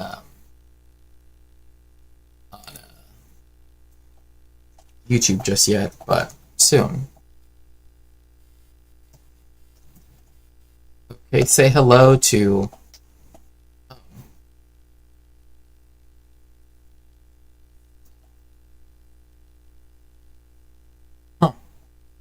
Weird, I rated them last time.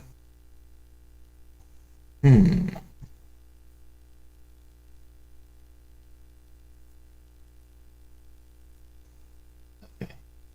I know who we're.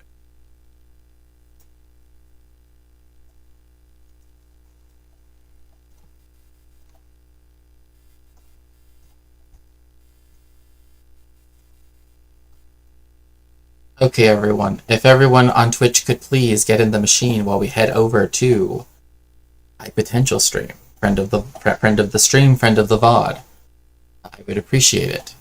Thank you very much, everybody, for joining me for today. I hope this was instructive and an interesting stream. I appreciate it. Okie dokie.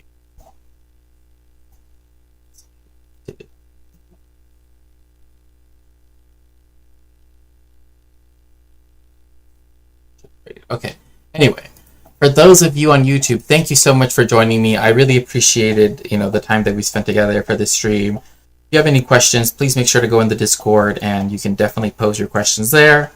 Again, I'm Shakespeare, and, thank you again for joining me for this stream. Hope you all enjoyed it. Bye.